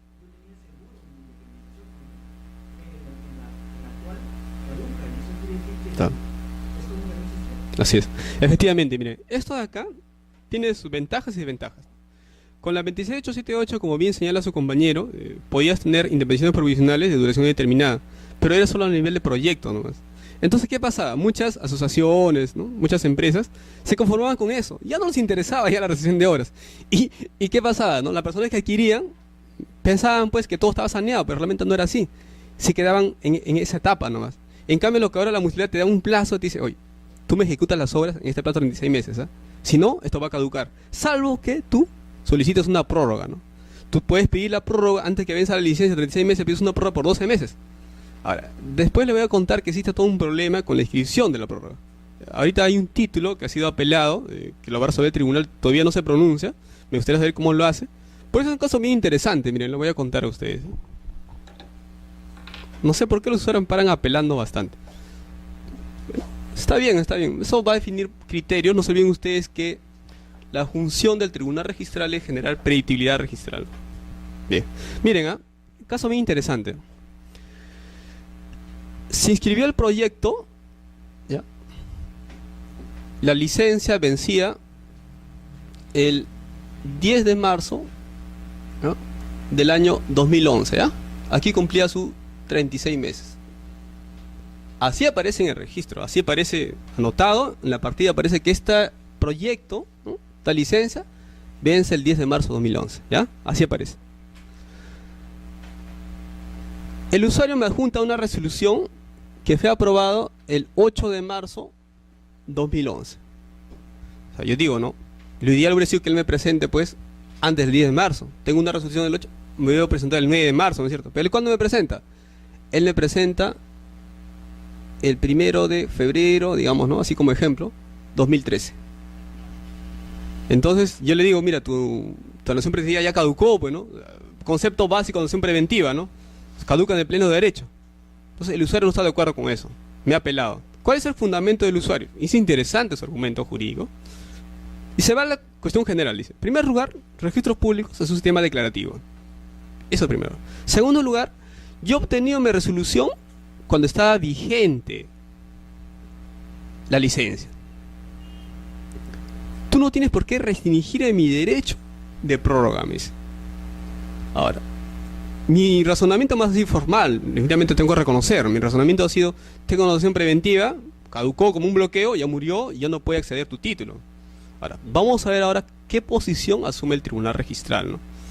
Yo pienso que si el tribunal registral respeta lo que dice la parte normativa del reglamento general, que dice que las notaciones preventivas caducan cuando vence el plazo, tendrá que darme la razón. Pero si el tribunal registral, haciendo su análisis sociocultural, no sé qué cosa más, pues me revocará y dirá, pues sí, pues esto es lo que manda, ¿no? Vamos a ver cómo queda. De repente la próxima clase ya resuelve el tribunal, ¿no? Pero vamos a ver, es un tema bien interesante y bien discutible, ¿no? Bien discutible, ¿sabes? Tienes para los dos lados. Si tú lo ves como empresario, pues dirás, pues yo obtení, ¿no? Tengo derecho a que se inscriban. Pero si tú lo ves en una óptica legalista, formal y registral, pues diré, es una adopción preventiva, ya caducó y lo siento, pues, ¿no? Vamos a ver cómo se resuelve. Así es. Así es. Así es. Cuando estaba vigente la anotación preventiva. Así es. Ese es el problema. Es el tema de fondo. Así es. Ahí va el tema, sí. Es un tema, miren, los títulos, yo tuve la oportunidad de trabajar en el tribunal, hice decir ahí el 2002, y los títulos que llegan al tribunal registral son los más complejos. O sea, el usuario cuando apela, lo hacen de títulos complicados, difíciles, ¿ya? Temas sencillos no lo hace. A veces el usuario lo que apela nada más por ganar tiempo, nada más, es la verdad. Simplemente no pudieron pagar a la fecha, apelan. Y ya cuando el tribunal registral les da un mayor plazo, con eso subsana y se acabó. Para eso lo hacen generalmente. Pero hay ciertos títulos que son complejos y eso demora. Pues el tribunal acá se va a tomar su tiempo, va a tener que analizar bastante, ¿no? Y acá bueno, ustedes pueden elegir un representante acá, un representante, alguien que los represente a ustedes, como un delegado, no es un delegado, pero que haga ese rol, así rápidamente, ¿sí? Alguien que les pueda ayudar. A ver, hagan propuestas rápido. Raúl Alcalá, ¿quién es Raúl Alcalá? ¿Quién? ¿Quién? ¿Ya? Raúl Atarama. Ah, ya, está bien, no te preocupes. Pero la otra semana sí no te vas, ¿eh? Ya, ok. Ya, Raúl Atarama. ¿Quién es Raúl Atarama? Ya usted, ya, está bien. Ya, luego vamos a coordinar bien. Entonces, señores, es bueno que ustedes hayan comprendido entonces para qué ha servido la primera parte, ¿ya? La primera parte, el rol de planificación, los instrumentos, los planes urbanos, ¿no? Es importante la diferencia entre el suelo rústico, ¿no? Cuando hablamos de un área de expansión urbana, todo eso, ¿ya? Bien, entonces a su compañero le pasan esto, después le va a sacar copia y le dará a ustedes, ¿no? Imagino. Es una resolución justamente que habla sobre el tema, ¿no? Sobre documentos previos. Yo quisiera que se coordine con su compañero, le den su correo, ¿no? Él amablemente lo va a escanear y lo mandará a su correo. Pero eso sí quisiera por favor que lo analicen muy bien, ¿ya? En principio les digo, esa resolución es bien discutible, bien discutible. Según el reglamento de predios, dice que los documentos previos, como su nombre lo indica, se escriben pues antes de una habilitación, ¿no? En esa resolución que ustedes van a ver, ya se inscribió la aprobación de habilitación urbana y a pesar de eso, el tribunal ordena que se inscriban los documentos previos, ¿no? Entonces yo quisiera que ustedes con un ojo crítico lo analicen, ¿no? Y díganme cuál es su posición, ¿no? Nada más, o sea, en el tema jurídico, exactamente no vamos a decir que esto es A o B, no estamos en matemáticas, ¿no? Aquí lo que se define son argumentos, ¿no? Y si un argumento me convence, pues yo digo sí, te doy la razón, o sea, no tengo ningún problema en ese sentido, ¿no? Aquellos dogmáticos que tenían la verdad, eso ya murieron, ¿no? Ahorita la tendencia de los docentes es que discutir, debatir y escuchar, ¿no? Obviamente, ¿no? Entonces, ¿para qué sirven los documentos previos? No se olviden de pasar una hojita, darle su correo a su compañero, por favor. La próxima clase lo vamos a debatir ese tema.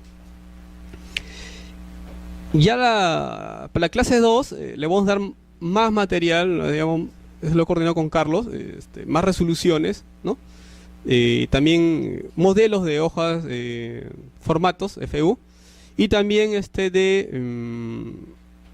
resoluciones municipales. Ustedes van a servir como modelo y van a ver qué errores tienen, ¿no? Es un tema más práctico. O sea, la idea de este curso de habilitaciones era que no solamente vean el tema normativo, sino también cómo lo van a aplicar, ¿no? Bueno, entonces, retornando, le decía, ¿para qué sirven los documentos previos? Bueno, los documentos previos, en primer lugar, van a regular el diseño o con las condiciones técnicas que afectarán el proceso de habilitación urbana, ¿no? Ahora, no solamente los documentos previos se utilizan para habilitaciones urbanas, sino también para el tema de declaratoria de edificación. Entonces, es necesario recabar o tramitar ante una entidad con anterioridad al trámite de licencias de habilitación urbana y edificación. Es lo que dice el artículo 14 de la 29090, ¿no? Pero ustedes van a ver que en esa resolución se asume otra posición, ¿no? Que también es respetable, no tenemos por qué desdeñarla, ¿no? Entonces, el artículo 14, ¿no?, de esta ley 29090 que ustedes tienen ahí en los materiales, nos dice pues que los registros públicos inscriben a solicitud de propietario cualquiera de los documentos establecidos, ¿no?, para su respectiva publicidad. ¿Para qué sirve pues anotar, inscribir un documento previo? Para que los terceros sepan pues que esa futura habilitación, que esa futura edificación se van a sujetar a estas determinadas reglas, ¿no?, a estos certificados, en este caso regulaciones, ¿no? Eso es muy importante para eso, ¿no? Ahora, en el asiento de inscripción va a estar las condiciones establecidas para el aprovechamiento de predio, por lo que este será oponible frente a tercero, ¿no? Bueno, para eso va a servir estos documentos previos, ¿no? Vamos a empezar con el primero de ellos, que es el certificado de zonificación y vías, ¿ya?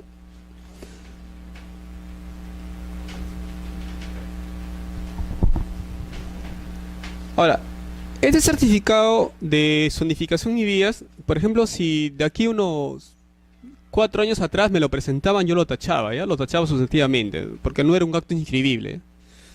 Inclusive había resoluciones del Tribunal Registral que decían que la zonificación y vías no era un acto inscribible, ¿no? ¿Y por qué ahora sí se inscribe, no?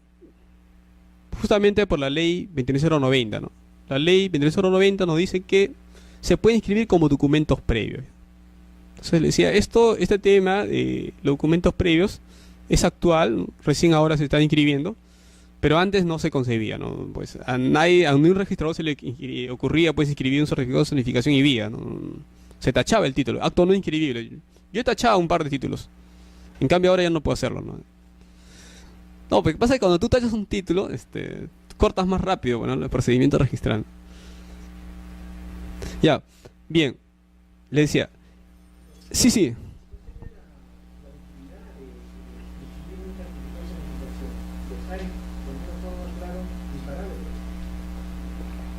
Claro, efectivamente vas a ver. Tú sabes que el certificado de zonificación en vías te sirve un poco para decir ese suelo con qué uso le vas a dar, ¿no es cierto? Para eso te sirve, pero también vas a ver las regulaciones. Por ejemplo, vamos a decir que es una zonificación residencial, por ejemplo. Entonces, los demás que ven eso dicen, ah, aquí se va a hacer alguna edificación y va a tener esa zonificación. Entonces, un poco que tú estás ya condicionando, ¿no? Condicionando lo que se va a hacer después. Sea una habilitación urbana o sea una edificación, ya lo estás condicionando. Estás poniendo las condiciones de ese suelo. Y eso va a ser oponible ante terceros, ¿no? Antes no se concebía pues que se inscriba esta certificado de zonificación porque ¿para qué sirve? Decíamos, ¿no? Claro, la misma municipalidad te va a otorgar, en este caso, la municipalidad provincial, o en este caso, te va a otorgar el certificado de zonificación de vías, ¿no? La municipalidad provincial o por la municipalidad metropolitana de Lima, ¿no? En el ámbito de sus respectivas jurisdicciones, te tienen que otorgar pues el certificado de zonificación de vías, ¿no? Aquí va a estar los parámetros del diseño, ¿no? Que regulan el proceso de habilitación urbana de un predio, ¿no? Para eso te va a servir, ¿no? Vamos a ver más adelante también lo que es el diseño de una habilitación urbana y cuáles son los elementos, ya no, poco a poco vamos a ir avanzando, no se preocupen.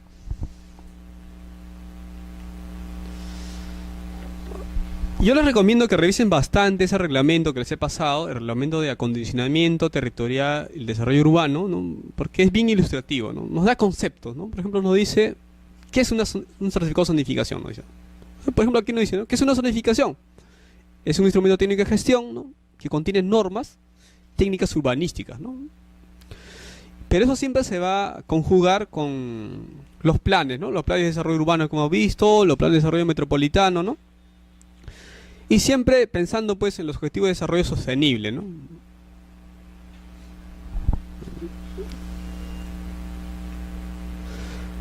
Ahora, inclusive en el Código Civil se hace referencia a algo como la zonificación. Si ustedes son minuciosos cuando vean la propiedad predial, ahí habla algo de la zonificación, ¿no? Ustedes busquen su Código Civil, vean ahí, van a ver que existe en propiedad predial, se habla de zonificación, ¿no? Ahora, esta zonificación va a regular el ejercicio de dicha propiedad respecto al uso y ocupación que se le puede dar al mismo, ¿no? Ahí se va a dar los planos de zonificación urbana, ¿no? También tenemos los reglamentos de zonificación. Aquí están los parámetros urbanísticos y arquitectónicos para cada zona, ¿no? Eso lo van a encontrar ustedes en el artículo 31 del reglamento de acondicionamiento territorial, ¿no? Como le digo, le va a ser bien útil a ustedes, ¿no?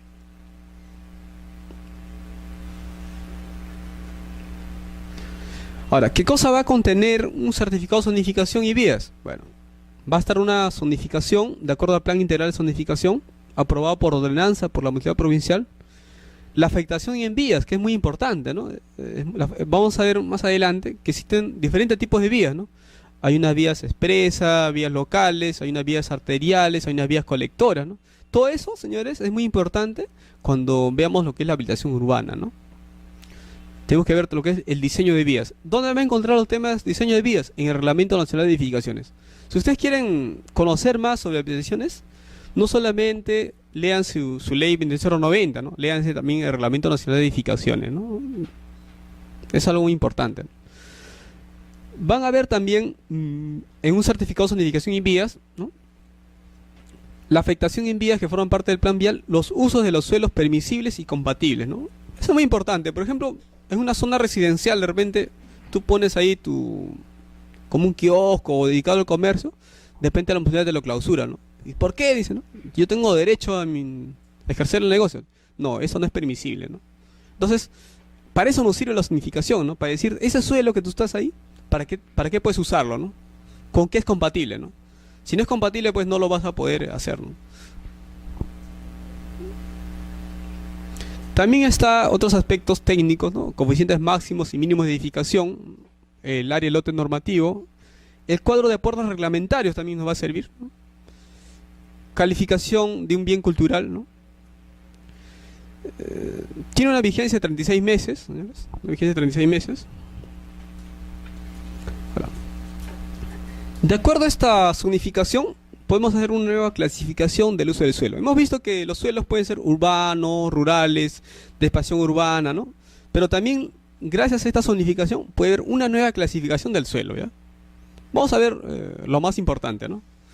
Por ejemplo, lo que todos conocemos, ¿no? La zonificación R, que es residencial, lo que la mayoría de nosotros vivimos, ¿no? Es una zonificación R, ¿no? Ahora, aquí pues en esta zonificación residencial, ¿no? Van a ver ustedes que generalmente son para uso de vivienda, ¿no? Y se puede tolerar otros usos compatibles, ¿no? Por ejemplo, puede ser una zona de densidad baja, ¿no? Una zona de densidad alta, que son los RDA, los RDB, ¿no? Y también una zona de densidad media, ¿no? Eso se va a tener en cuenta, pues, dependiendo, pues, el lugar, ¿no? Otro tipo de zonificación es la vivienda taller, ¿no? I1R, ¿no? Estos van a servir, pues, para uso de vivienda de uso mixto, ¿no? Una vivienda industria elemental y complementaria, ¿no? Se puede realizar ciertas actividades económicas, ¿no? Eso también se le encuentra en el reglamento, ¿no? De acondicionamiento territorial, ¿no? Tenemos otro tipo de zonificación, que es la zonificación industrial, ¿no? Aquí se va a ver establecimiento de transformación de productos. Por ejemplo, tenemos zona de industria pesada, ¿no? El I4, ¿no?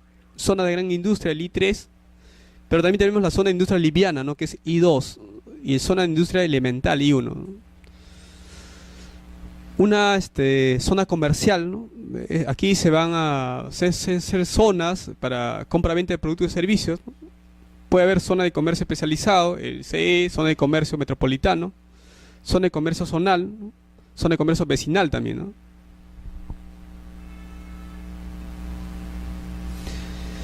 También existen, aquí sí tengan cuidado con las zonas de perurbana, ¿no? Y también con las zonas de recreación pública, ¿no? Las zonas RP. Ahora, en estas zonas de recreación pública, no lo van a dedicar ustedes a vivienda, ¿no es cierto? Aquí son, pues, para actividades recreativas, ¿no? Por ejemplo, plazas, parques, campos deportivos, juegos infantiles y similares, ¿no? Ahí se van a poder hacer eso, ¿no? No es una zona exclusivamente para vivienda, ¿no? También tenemos las de usos especiales, ¿no? Por ejemplo, lo que ocupan los estados, el estado, sus diversas dependencias como comisarías, ¿no? Establecimientos institucionales o establecimientos religiosos, asilos. Aquí, por ejemplo, se utiliza los usos especiales, ¿no? Que son la zonificación OU, ¿no? La de servicios públicos complementarios, ¿no? Aquí son, por ejemplo, para instalaciones de salud, para educación. Ahora, aquí puede haber educación básica, ¿no? Educación superior tecnológica, educación superior universitaria, el E3, por ejemplo, ¿no? Educación superior de posgrado, para hospitales, postas médicas. Ustedes ven que cada tipo de entidad, ¿no? En este caso va a haber una zonificación especial, ¿no? Por ejemplo, un centro de salud será H2, ¿no es cierto? Tenemos la zona de reglamentación especial, la ZRE, ¿no? Que son para áreas urbanas y de expansión, ¿no? Estos poseen características especiales, ¿no? La zona monumental, ¿no? Es un tipo específico de ZRE. Y aquí, por ejemplo, van a ser para aquellos bienes integrantes del patrimonio cultural de la nación, ¿no? Las zonas agrícolas, que son constituidas por áreas rurales, ¿no? Tenemos acá una resolución antigua, ¿no? Un antecedente que decía, pues, que la zonificación no es un acto inscribible, ¿no? Esto es del año 2006. Por ejemplo, en el año 2006 yo no podía inscribir una zonificación. Ahora sí, pues ahora ha cambiado, ¿no? Ya no puedo tachar las zonificaciones. Pero antes sí, ¿no? Antes les decía que, bueno, dejamos de lado el certificado de zonificación, pasemos al otro, ¿no? Que es certificado de factibilidad de servicios, ¿no? Luego vamos a regresar para ver un poco más zonificación. El certificado de factibilidad de servicios es un documento, ¿no? Que es emitido por unas entidades prestadoras de servicios, ¿no? Aquí se va a tener que ver, pues, las condiciones técnicas bajo las cuales se otorga el servicio, ¿no? Se precisan las obras, instalaciones de infraestructura pública que deben efectuar las empresas prestadoras, ¿no? Por ejemplo, una empresa prestadora de saneamiento, por ejemplo, ¿no? El caso Sedapal, ¿no? el plazo en que podrá accederse al servicio, la fecha de emisión y la fecha de vigencia, ¿no?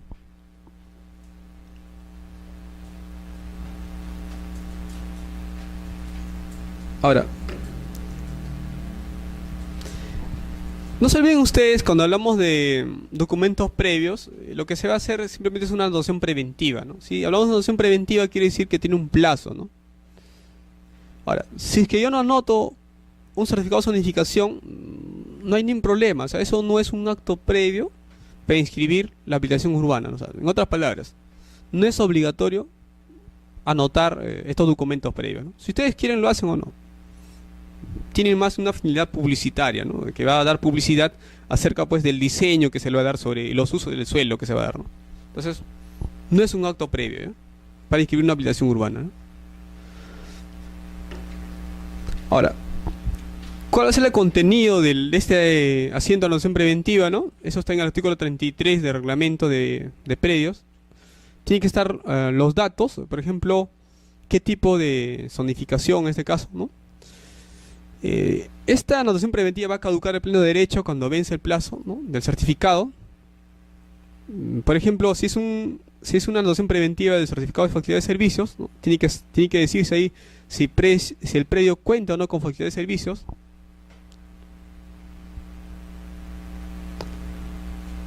Eso es algo importante, miren.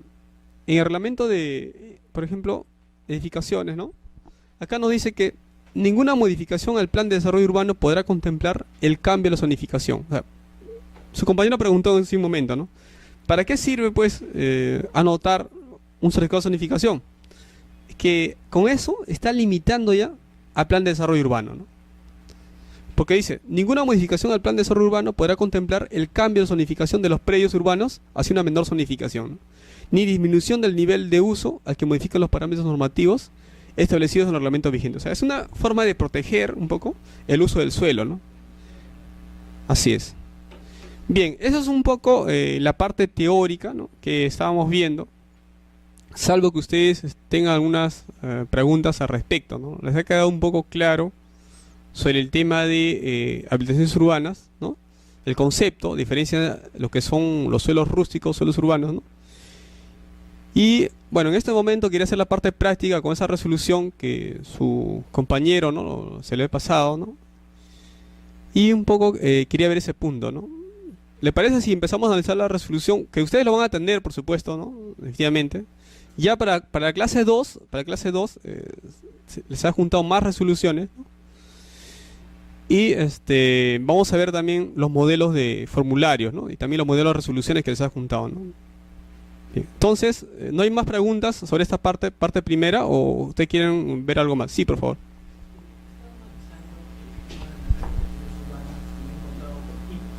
Así es. Ujú. Ujú. Así es.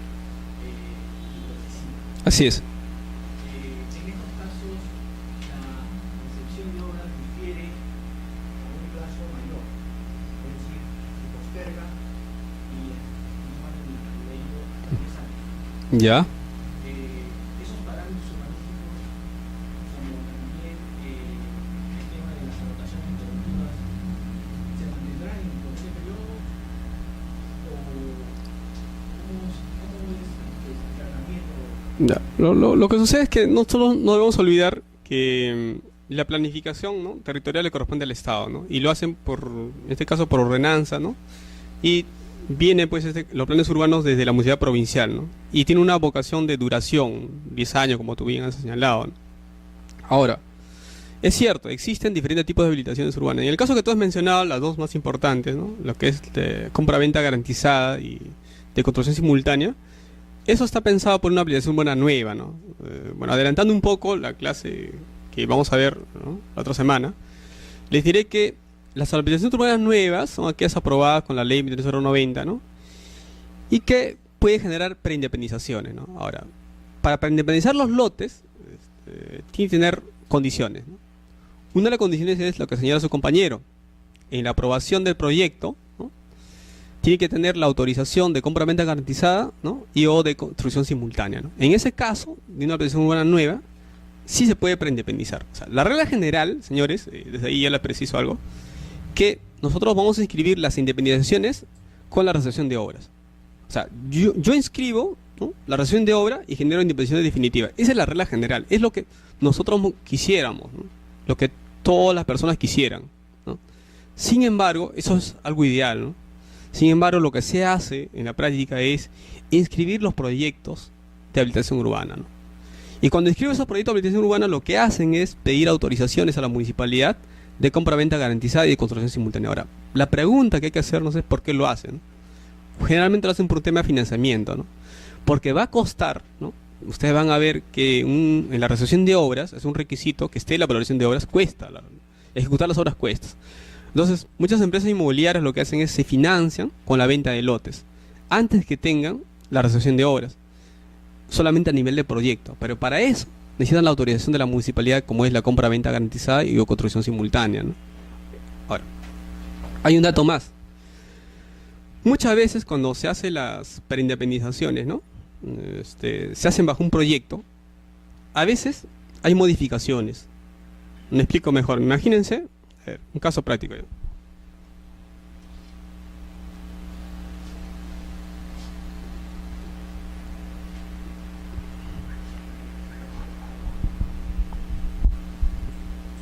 Imagínense ustedes ya que tengo anotado un proyecto de habilitación urbana, ¿no?, nueva en este caso, ¿ya? Y aquí aparece, por ejemplo, un área útil. Vamos a ver también los cuadros de áreas, ¿eh? Área útil, ¿no?, área de aportes, ¿ya? Y también vamos a ver que existe un área de vías, ¿ya? ¿Qué pasa si yo apruebo el proyecto, ¿ya?, con unos determinados datos y en la recepción de obras lo modifico? Por ejemplo, modifico mi área de vías. Si antes era 2000 metros cuadrados, ahora lo reduzco a 500 metros. Esto, señores, no se va a inscribir, ¿ya?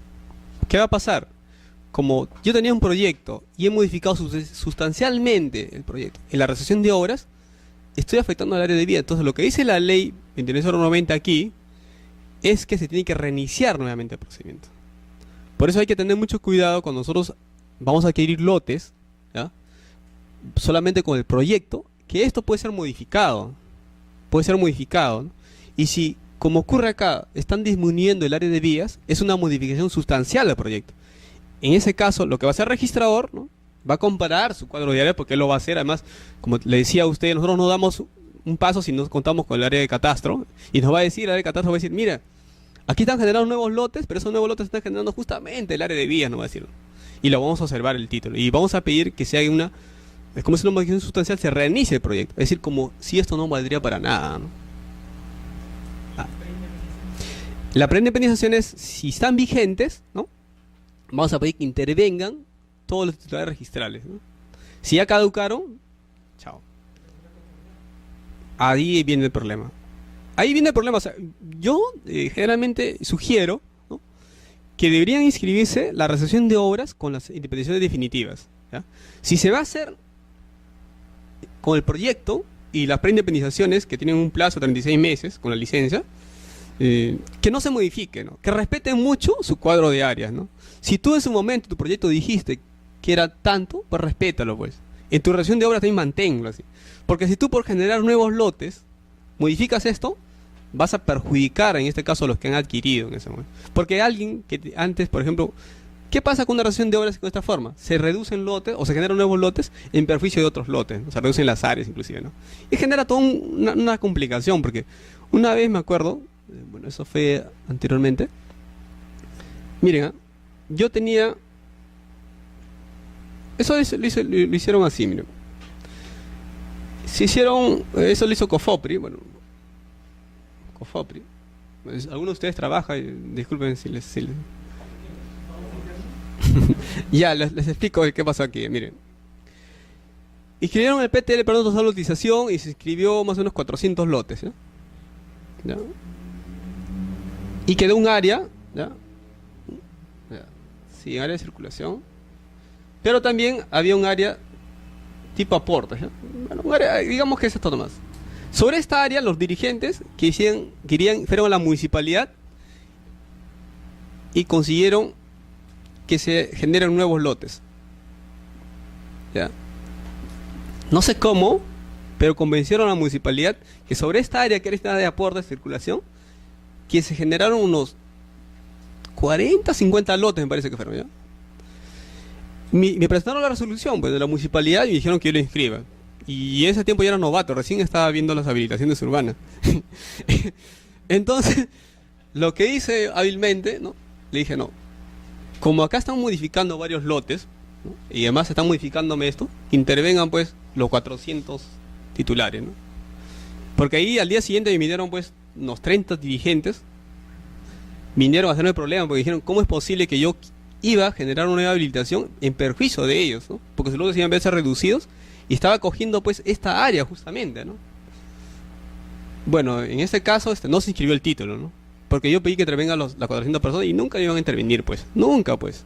Y además ellos son los que están... ¿Qué pasa aquí? Si ustedes no respetan los proyectos y quieren ejecutar otra cosa, van a tener problemas, ¿no? Bueno, en este caso fue una habilitación urbana de oficio, ¿no?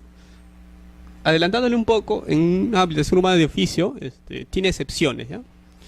Las excepciones son, por ejemplo, si hay una aprobación de habilitación urbana ya inscrita, no se debe inscribir una habilitación urbana de oficio, ¿no?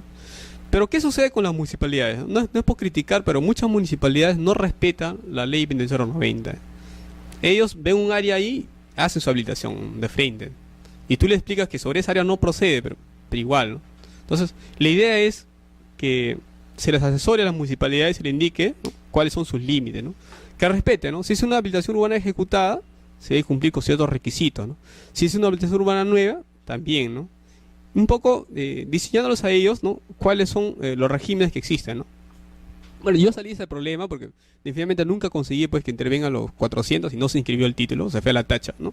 Pero si no me iban a linchar pues toda esta persona perjudicada, ¿no? O sea, estaba ahí una situación muy incómoda, ¿no? Sí.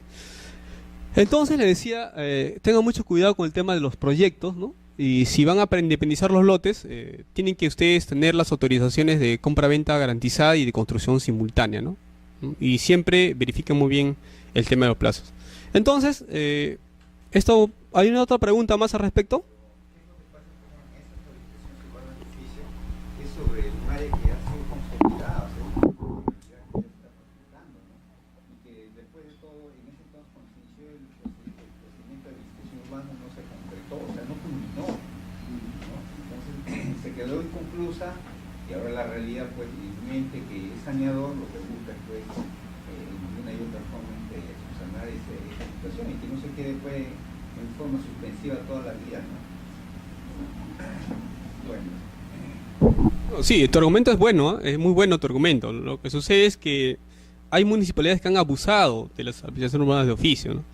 Cuando sale la 28090, inicialmente no había tantas restricciones, ¿no? Pero luego es modificada y ahí se dan ciertas condiciones. Por ejemplo, uno de ellos es improcedente, es una zona de alto riesgo que ahí quieren habilitar de oficio, ¿no? Otro supuesto es que justamente sobre ahí hicieron bien de patrimonio cultural, ¿no? Otro supuesto, que ya está anotado la aprobación de habilitación urbana, ¿no? Con eso ya no procede, ya. ¿Por qué? ¿Cuál es el fundamento? Mire, una habilitación urbana de oficio debe proceder sin necesidad de pedido de los propietarios. O sea, la municipalidad en su rol, ¿no?, saneador, ¿no?, debe ir a un lugar y verificar que esta es una zona consolidada, ¿no? No se olviden ustedes que una habilitación urbana de oficio no es necesario los aportes reglamentarios, ¿no? Puede haberlos, ¿ah? No es necesario, pero puede haberlos. Y la municipalidad debe ir ante un lugar y verificar pues que ya existen ya construcciones, edificaciones, que están las obras, ¿no? Y ahí debe hacer su saneamiento. Pero si ya existe una solicitud, una aprobación de habilitación urbana, ya no tiene competencia ya. Ya no tiene competencia porque ya no sería de oficio, pues. ¿No ves que ya antes ya hay un procedimiento anterior? Entonces, ese es el argumento que utilizan. Entonces, lo que tendría que hacer en todo caso ellos, si quieren, digamos, esa área que ha sido para recreación pública, otra cosa, tienen que desafectarla, seguir un proceso de reurbanización o una modificación de habilitación urbana. Pero igual ahí van a tener que intervenir todos los titulares registrales, ¿no? Porque no, date cuenta, una vez que estén independizados a nombre de 500 o 100 personas, esas 100 personas, ¿tú crees que van a estar contentas que su parque lo lotices y lo vendas a terceros? No van a estar contentas, te van a hacer problemas.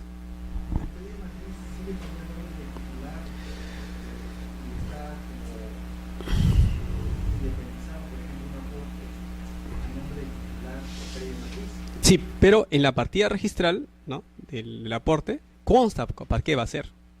Claro, por eso decía, imagínense que el área útil que se va a independizar, ¿ya? Sale la partida de matriz, ¿no? Este es el área útil. Y aquí en la partida de matriz queda solamente lo que es el área de vías, ¿no? ¿No? Imaginemos que también se haya independizado el aporte, ¿no? El aporte, efectivamente, como indica su compañero, va a estar pues a nombre de, digamos, de la inmobiliaria X, ¿ya? Pero en la partida registral va a constar que es aporte para el Ministerio de Educación. Cualquier registrador, cualquier asistente, cualquier usuario sabe cuál es el destino de ese bien. Entonces no va a poder escribir ahí una compra-venta, pues. Y la musibilidad sería bastante, pero bastante negligente, si sobre esa área hace una habilitación urbana de oficio, ¿no? No podría, pues. ¿Por qué? Porque si tú haces eso, estarías recortando los derechos de estas personas que viven por acá, ¿no? Porque esas personas tienen derecho a esa área. Es igual que cuando yo tengo una edificación que tiene zonas comunes, ¿no? Y tiene propiedad exclusiva, si es una desafectación, tiene que notificar a todos los titulares. Y ellos pueden oponerse todavía inclusive, ¿no? Entonces, lo que se trata aquí es respetar lo que en su momento se dio, ¿no? Ahora, si todos están de acuerdo y van pues, hacen su modificación de la habilitación urbana y desafectan eso, pues no hay problema, ¿no? Pero no van a estar de acuerdo, pues. Ellos no van a querer que cambien esa naturaleza, ¿no? Entonces, ese es el problema. Ahora, también hay otro tema que son las habilitaciones de lote único, ¿no? No sé si han escuchado ustedes. Miren, ¿han escuchado alguna vez de lote único?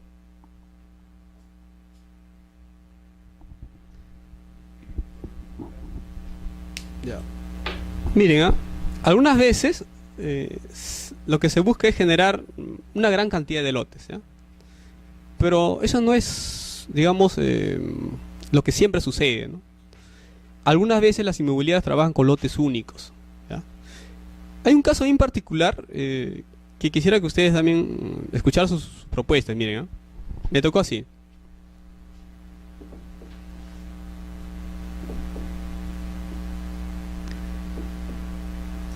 Se inscribió, señores, se inscribió en la partida, ¿no? La aprobación de habilitación urbana, ¿no? Y la recepción de obras, ¿ya? Primero esto, después esto, y sobre el lote único, ¿ya? Ahora, aquí existen dos posiciones con respecto a qué hacer con lote único. Y las dos posiciones son válidas, ¿ya? Ya, le voy a explicar cuál es la problemática acá. Algunos registradores, ¿ya? Cuando les toca inscribir la recepción de lote único, lo dejan en la matriz, ¿ya? O sea, es decir, dentro de la matriz están el área de vías y el lote único, ¿ya? ¿Por qué lo hacen? Tiene su fundamento, ¿ya? Porque si yo independizo el lote único, en primer lugar no sé cómo llamarlo, porque la denominación va a ser casi la misma que la matriz, y parecería que esperan los mismos lotes. Porque tú tendrías que decir, si quieres independizar lote único, como área útil lo llamarías. O sea, si bien es cierto que el reglamento de predios te permite independizar este lote único en otra partida, ¿no? Pero no es muy práctico hacerlo. Yo quería hacerlo una vez, yo quise independizarlo, pero no sabía cómo poner en esta partida independizada, porque iba a generar casi como una duplicidad de partidas. Entonces, ante ello, lo que se suele hacer es dejar la partida matriz, pero sí especificar, ¿no?, cuáles son los linderos, áreas y medidas perimétricas del lote único, ¿ya? ¿Pero qué pasó acá? Miren, se inscribió la recepción de obras, ¿no?, del lote único, y el usuario presenta, ¿no?, una solicitud de independización de lotes. ¿Qué dice el usuario? Dice, miren, yo quiero que se inscriba mi lotización, ¿no?, y me da sus manzanas, sus lotes, ¿no?, inclusive me hace un cuadro de áreas, todo. Inscríbeme. Y él dice, tú, registrador, te has equivocado, has inscrito acá, pero no lo has independizado los lotes. Entonces la pregunta que me hacía en primer lugar era, ¿cómo yo podía generar manzanas y lotes si esto es un lote único? Yo no puedo crear lotes y manzanas. El único que puede crear son las municipalidades. Por eso muchas veces cuando en un reglamento interno, ¿no?, de edificaciones menciona la palabra lote, se acabó, el título no va. Se observa el título. No pueden utilizar la palabra lote. La palabra lote se utiliza dentro de una habilitación urbana, se utiliza. Si hacen una, imagínense, otro caso más. Tengo acá una partida registral, ¿ya? Está como terreno rústico. Y el notario, pues, siguiendo seguramente a lo que dicen, ¿no?, los propietarios, dicen: inscríbeme la prescripción adquisitiva del lote 10, manzana B. Entonces yo le digo al notario: señor notario, ¿dónde está la habilitación urbana? Ese lote y esa manzana no existe. Tú no puedes denominar, ¿no?, a esa área que vas a prescribir como lote de la manzana. Tú no puedes crear el lote y la manzana. Eso lo hace la municipalidad dentro de un proceso de habilitación urbana. En todo caso, tú arréglala y di, pues, que estás prescribiendo un área de 200 metros, ¿no? Y punto, se acabó. Tú no puedes utilizar esa denominación. Pero R con R, no, que eso no. Entonces, por eso decía, aquí el usuario inscribió la resolución de obras como lote único. Y ahora, si quiere que yo le independice manzanas y lotes, eso no lo puedo hacer. Él te dice fea la tacha, ya. Yo no puedo crear nuevos lotes. Lo que él tuvo que haber hecho entonces en su momento, no poner como lote único, pues. Tuvo que haber hecho manzanas y lotes acá, ahí sí era la independización. Pero si esto es un lote único y ya se quedó en la matriz, yo no puedo generar nuevas manzanas y lotes. O sea, en otras palabras, los particulares, porque se les antoja, no pueden crear manzanas y lotes. Lo único que va a hacer el ente competente son las municipalidades lo que crean manzanas y lotes. Un caso más, por ejemplo, y he visto que hay partidas, ¿no?, que aparecen unidades catastrales. Ellos acreditan en este caso ante el notario, es una prescripción adquisitiva de dominio, y cuando se hace la anotación preventiva de prescripción sale unidad catastral número XXX. Eso de mí está mal, ¿no? ¿Por qué? Porque se supone, en primer lugar, que la prescripción adquisitiva de dominio lo hacen ante pedidos urbanos. No puedes denominar como unidades catastrales, porque eso están dándote a entender que el predio todavía sigue siendo rural, sigue siendo rústico. Entonces, si ustedes van a tramitar, ¿no?, sea una prescripción adquisitiva de dominio, respeten mucho la denominación y no utilicen la palabra lote, porque saben muy bien que ese término está diseñado para una habilitación urbana, ¿no? Y solamente son las municipalidades las únicas que generan. Por eso, si bien es cierto que uno va a un barrio, ¿no?, un pueblo joven, ellos dicen lote, manzana, si tú vas a la partida, no hay nada de eso. Tienen que ir ante COFOPRE, ¿no?, seguir sus procesos de saneamiento, ahí recién se van a crear los lotes, ¿no? Eso hay que tenerlo en cuenta, ¿ya? Claro, así es. Pero sin embargo, cuando hacen la prescripción adquisitiva, están prescribiendo comunidades catastrales, ¿no? Eso está mal, es una mala denominación, pues, ¿no? Eso está mal, eso no puede ser. Bien, entonces, señores, les voy a comentar en ese tiempo que nos queda sobre la resolución, ciertos alcances, y ustedes después ya, a la clase siguiente, voy a escuchar sus comentarios, ¿ya? ¿Puedes prestarme un rato a tu resolución?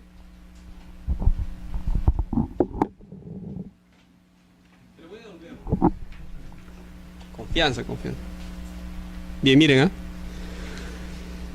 Esta resolución, ¿no?, que es la 1297, ¿no?, 1927.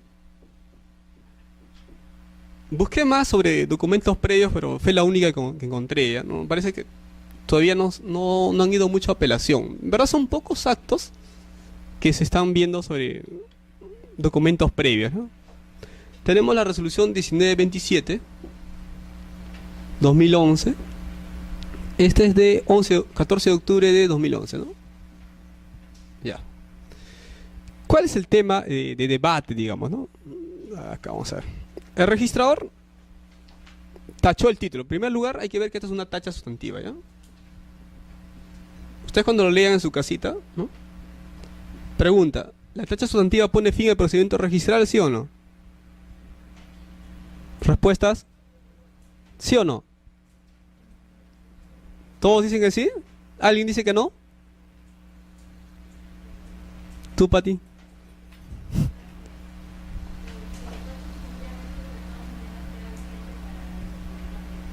Claro, no, la tacha sustantiva no pone fin al procedimiento registral, ¿ya?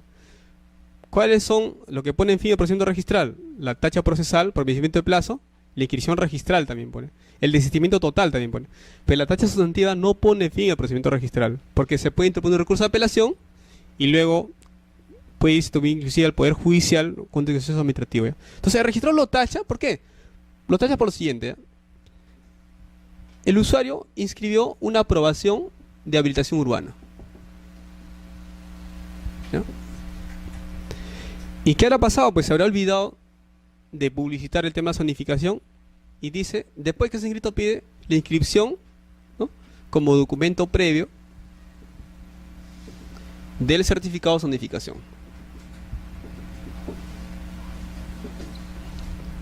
Ahí está el tema, ¿ya? Entonces,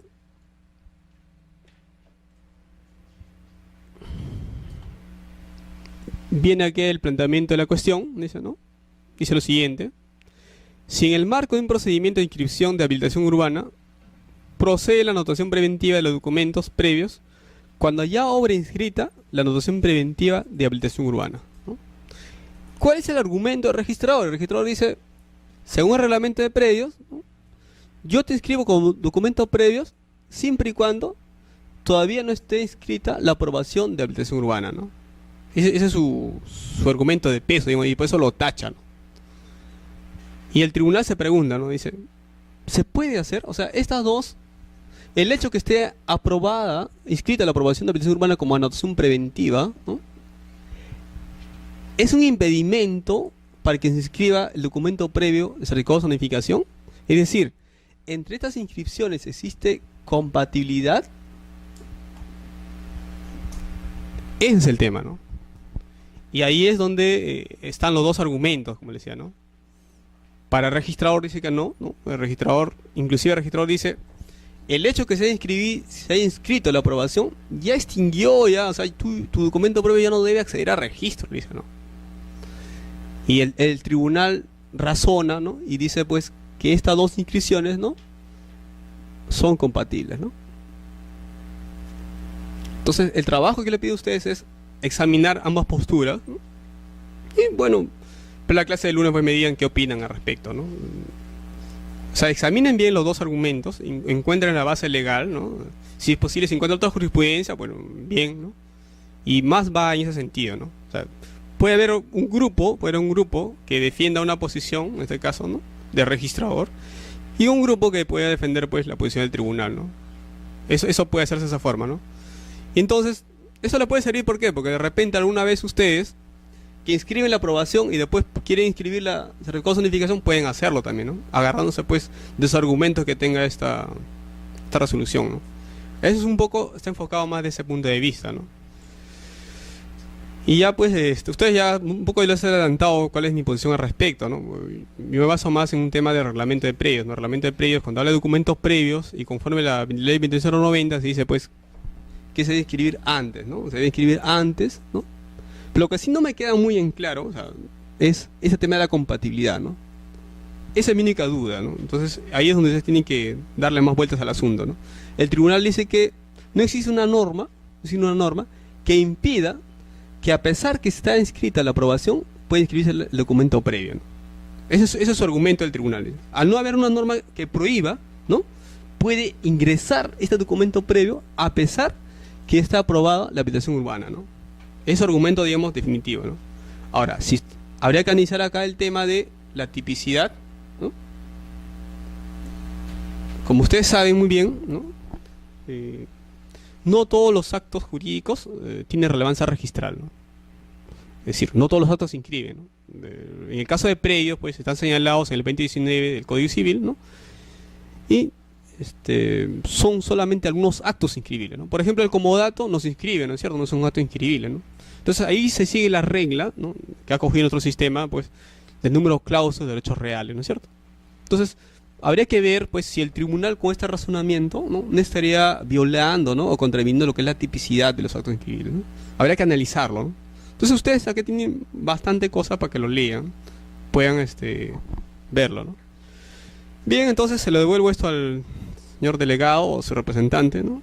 Y él ha prometido escanearlo y mandarlo a su correo de cada uno de ustedes. Y bueno, algunas más preguntas, todavía nos quedan un poco de tiempo, ¿no?, al respecto. La otra semana les van a dar, por si acaso, le van a dar resoluciones sobre aplicaciones urbanas nuevas, ¿no? También algunos modelos de resoluciones municipales y también unos formatos de FUBO, ¿no?, de formulario de habilitaciones urbanas, ¿no? Sí, por favor. No, puedes preguntar, tenemos tiempo, no te preocupes. Es más, pregúntate.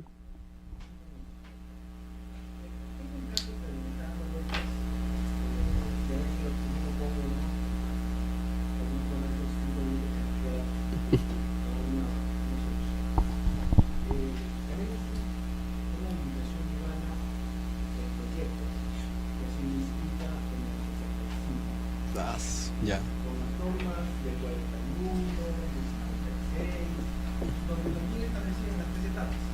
Claro, claro. Los estudios preliminares. Han seguido hasta que llegó la 2908. La 26878 hablaba de 2 etapas, ¿no? En estos proyectos de regularización aprobados se garantizaba o se facultaba para que se hagan las compras, las ventas. Un símil a lo que A la compraventa garantizada ahora. Claro. se hizo 2, 3 ventas y lo demás no se realizó. La realidad actual es todo un diseño diferente, las vías son por otro lado, las personas tienen la prescripción del lugar. Nosotros vemos el tema de la habilitación y la consideramos como una habilitación debidamente, es decir, ya se hizo el acto de disposición de las áreas o no se ha hecho el acto de disposición de las áreas de aporte, de las áreas de las montañas. Tenemos que solicitar porque todavía consideramos que esta habilitación es vigente, podemos pedir la declaración de abandono del procedimiento de habilitación urbana de ese entonces.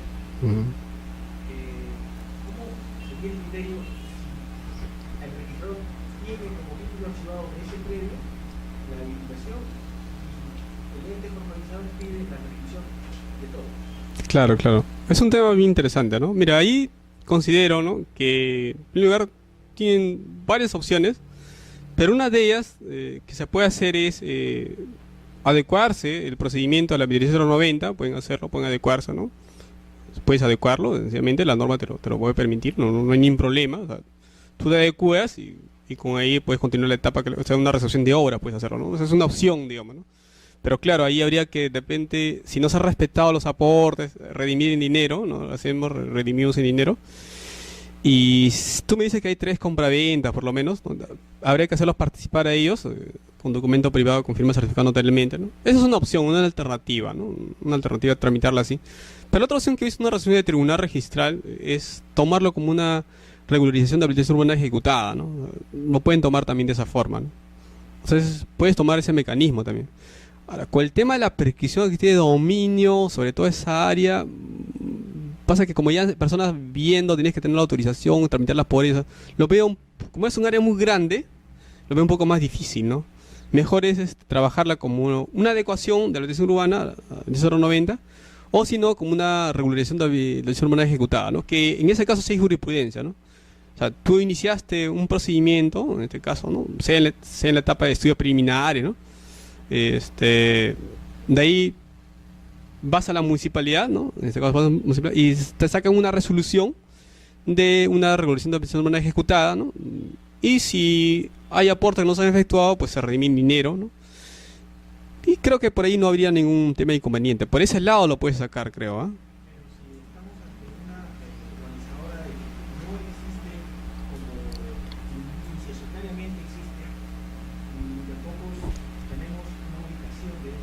Claro, claro, claro.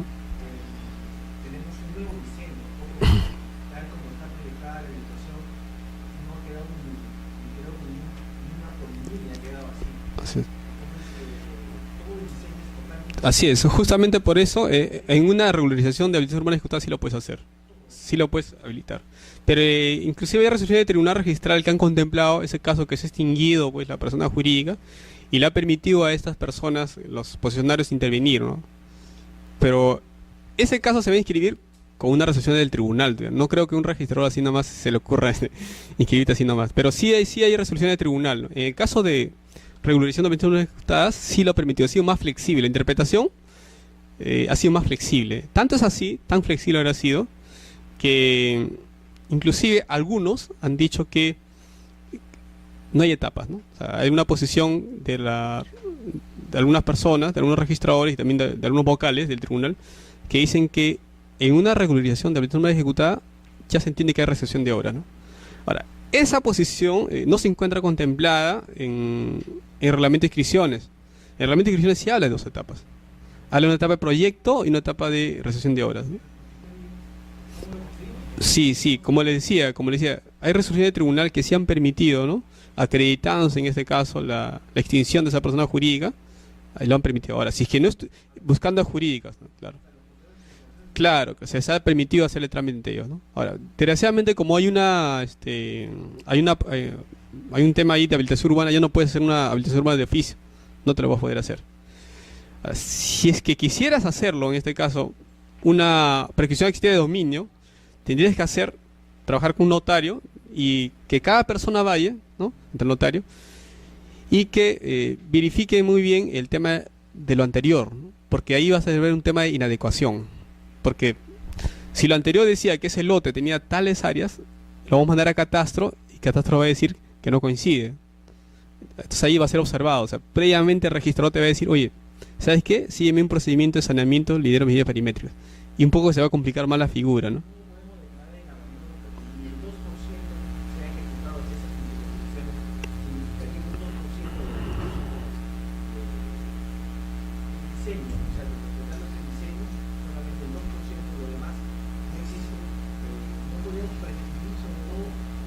Sí, pero el tema es cómo, claro, si tú haces la percusión sobre todo, ¿no? O sea, ya te alejarías ya del tema de la habilitación urbana, ¿no? Claro.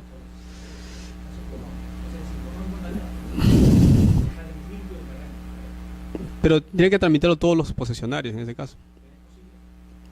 Si hay o sea, si hay una inscripción,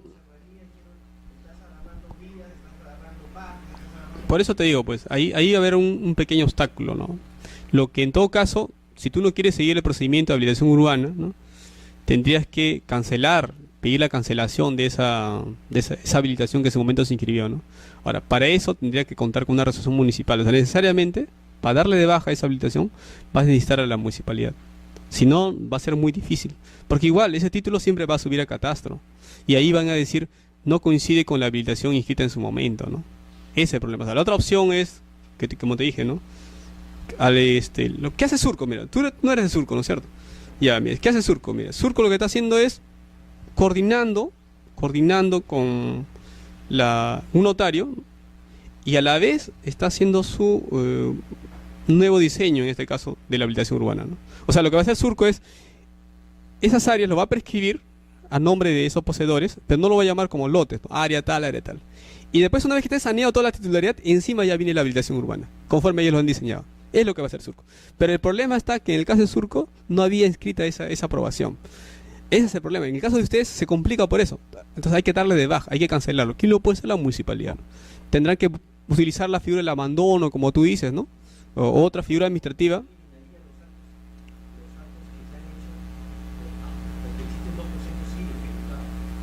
Claro, pero no está registrado todavía. Ya, pues. Entonces, si no está registrado, no va a haber incompatibilidad, pues.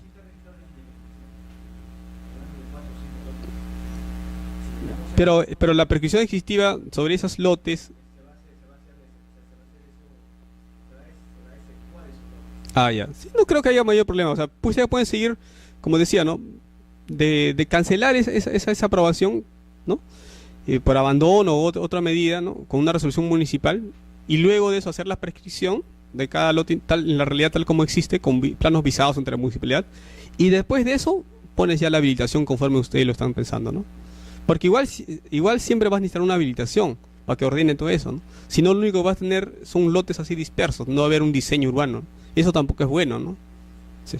Bueno, señores, les invito por favor a otra clase, ¿no? Su compañero les va a enviar la resolución.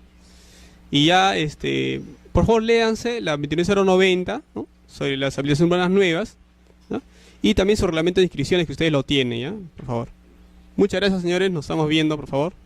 Hasta luego.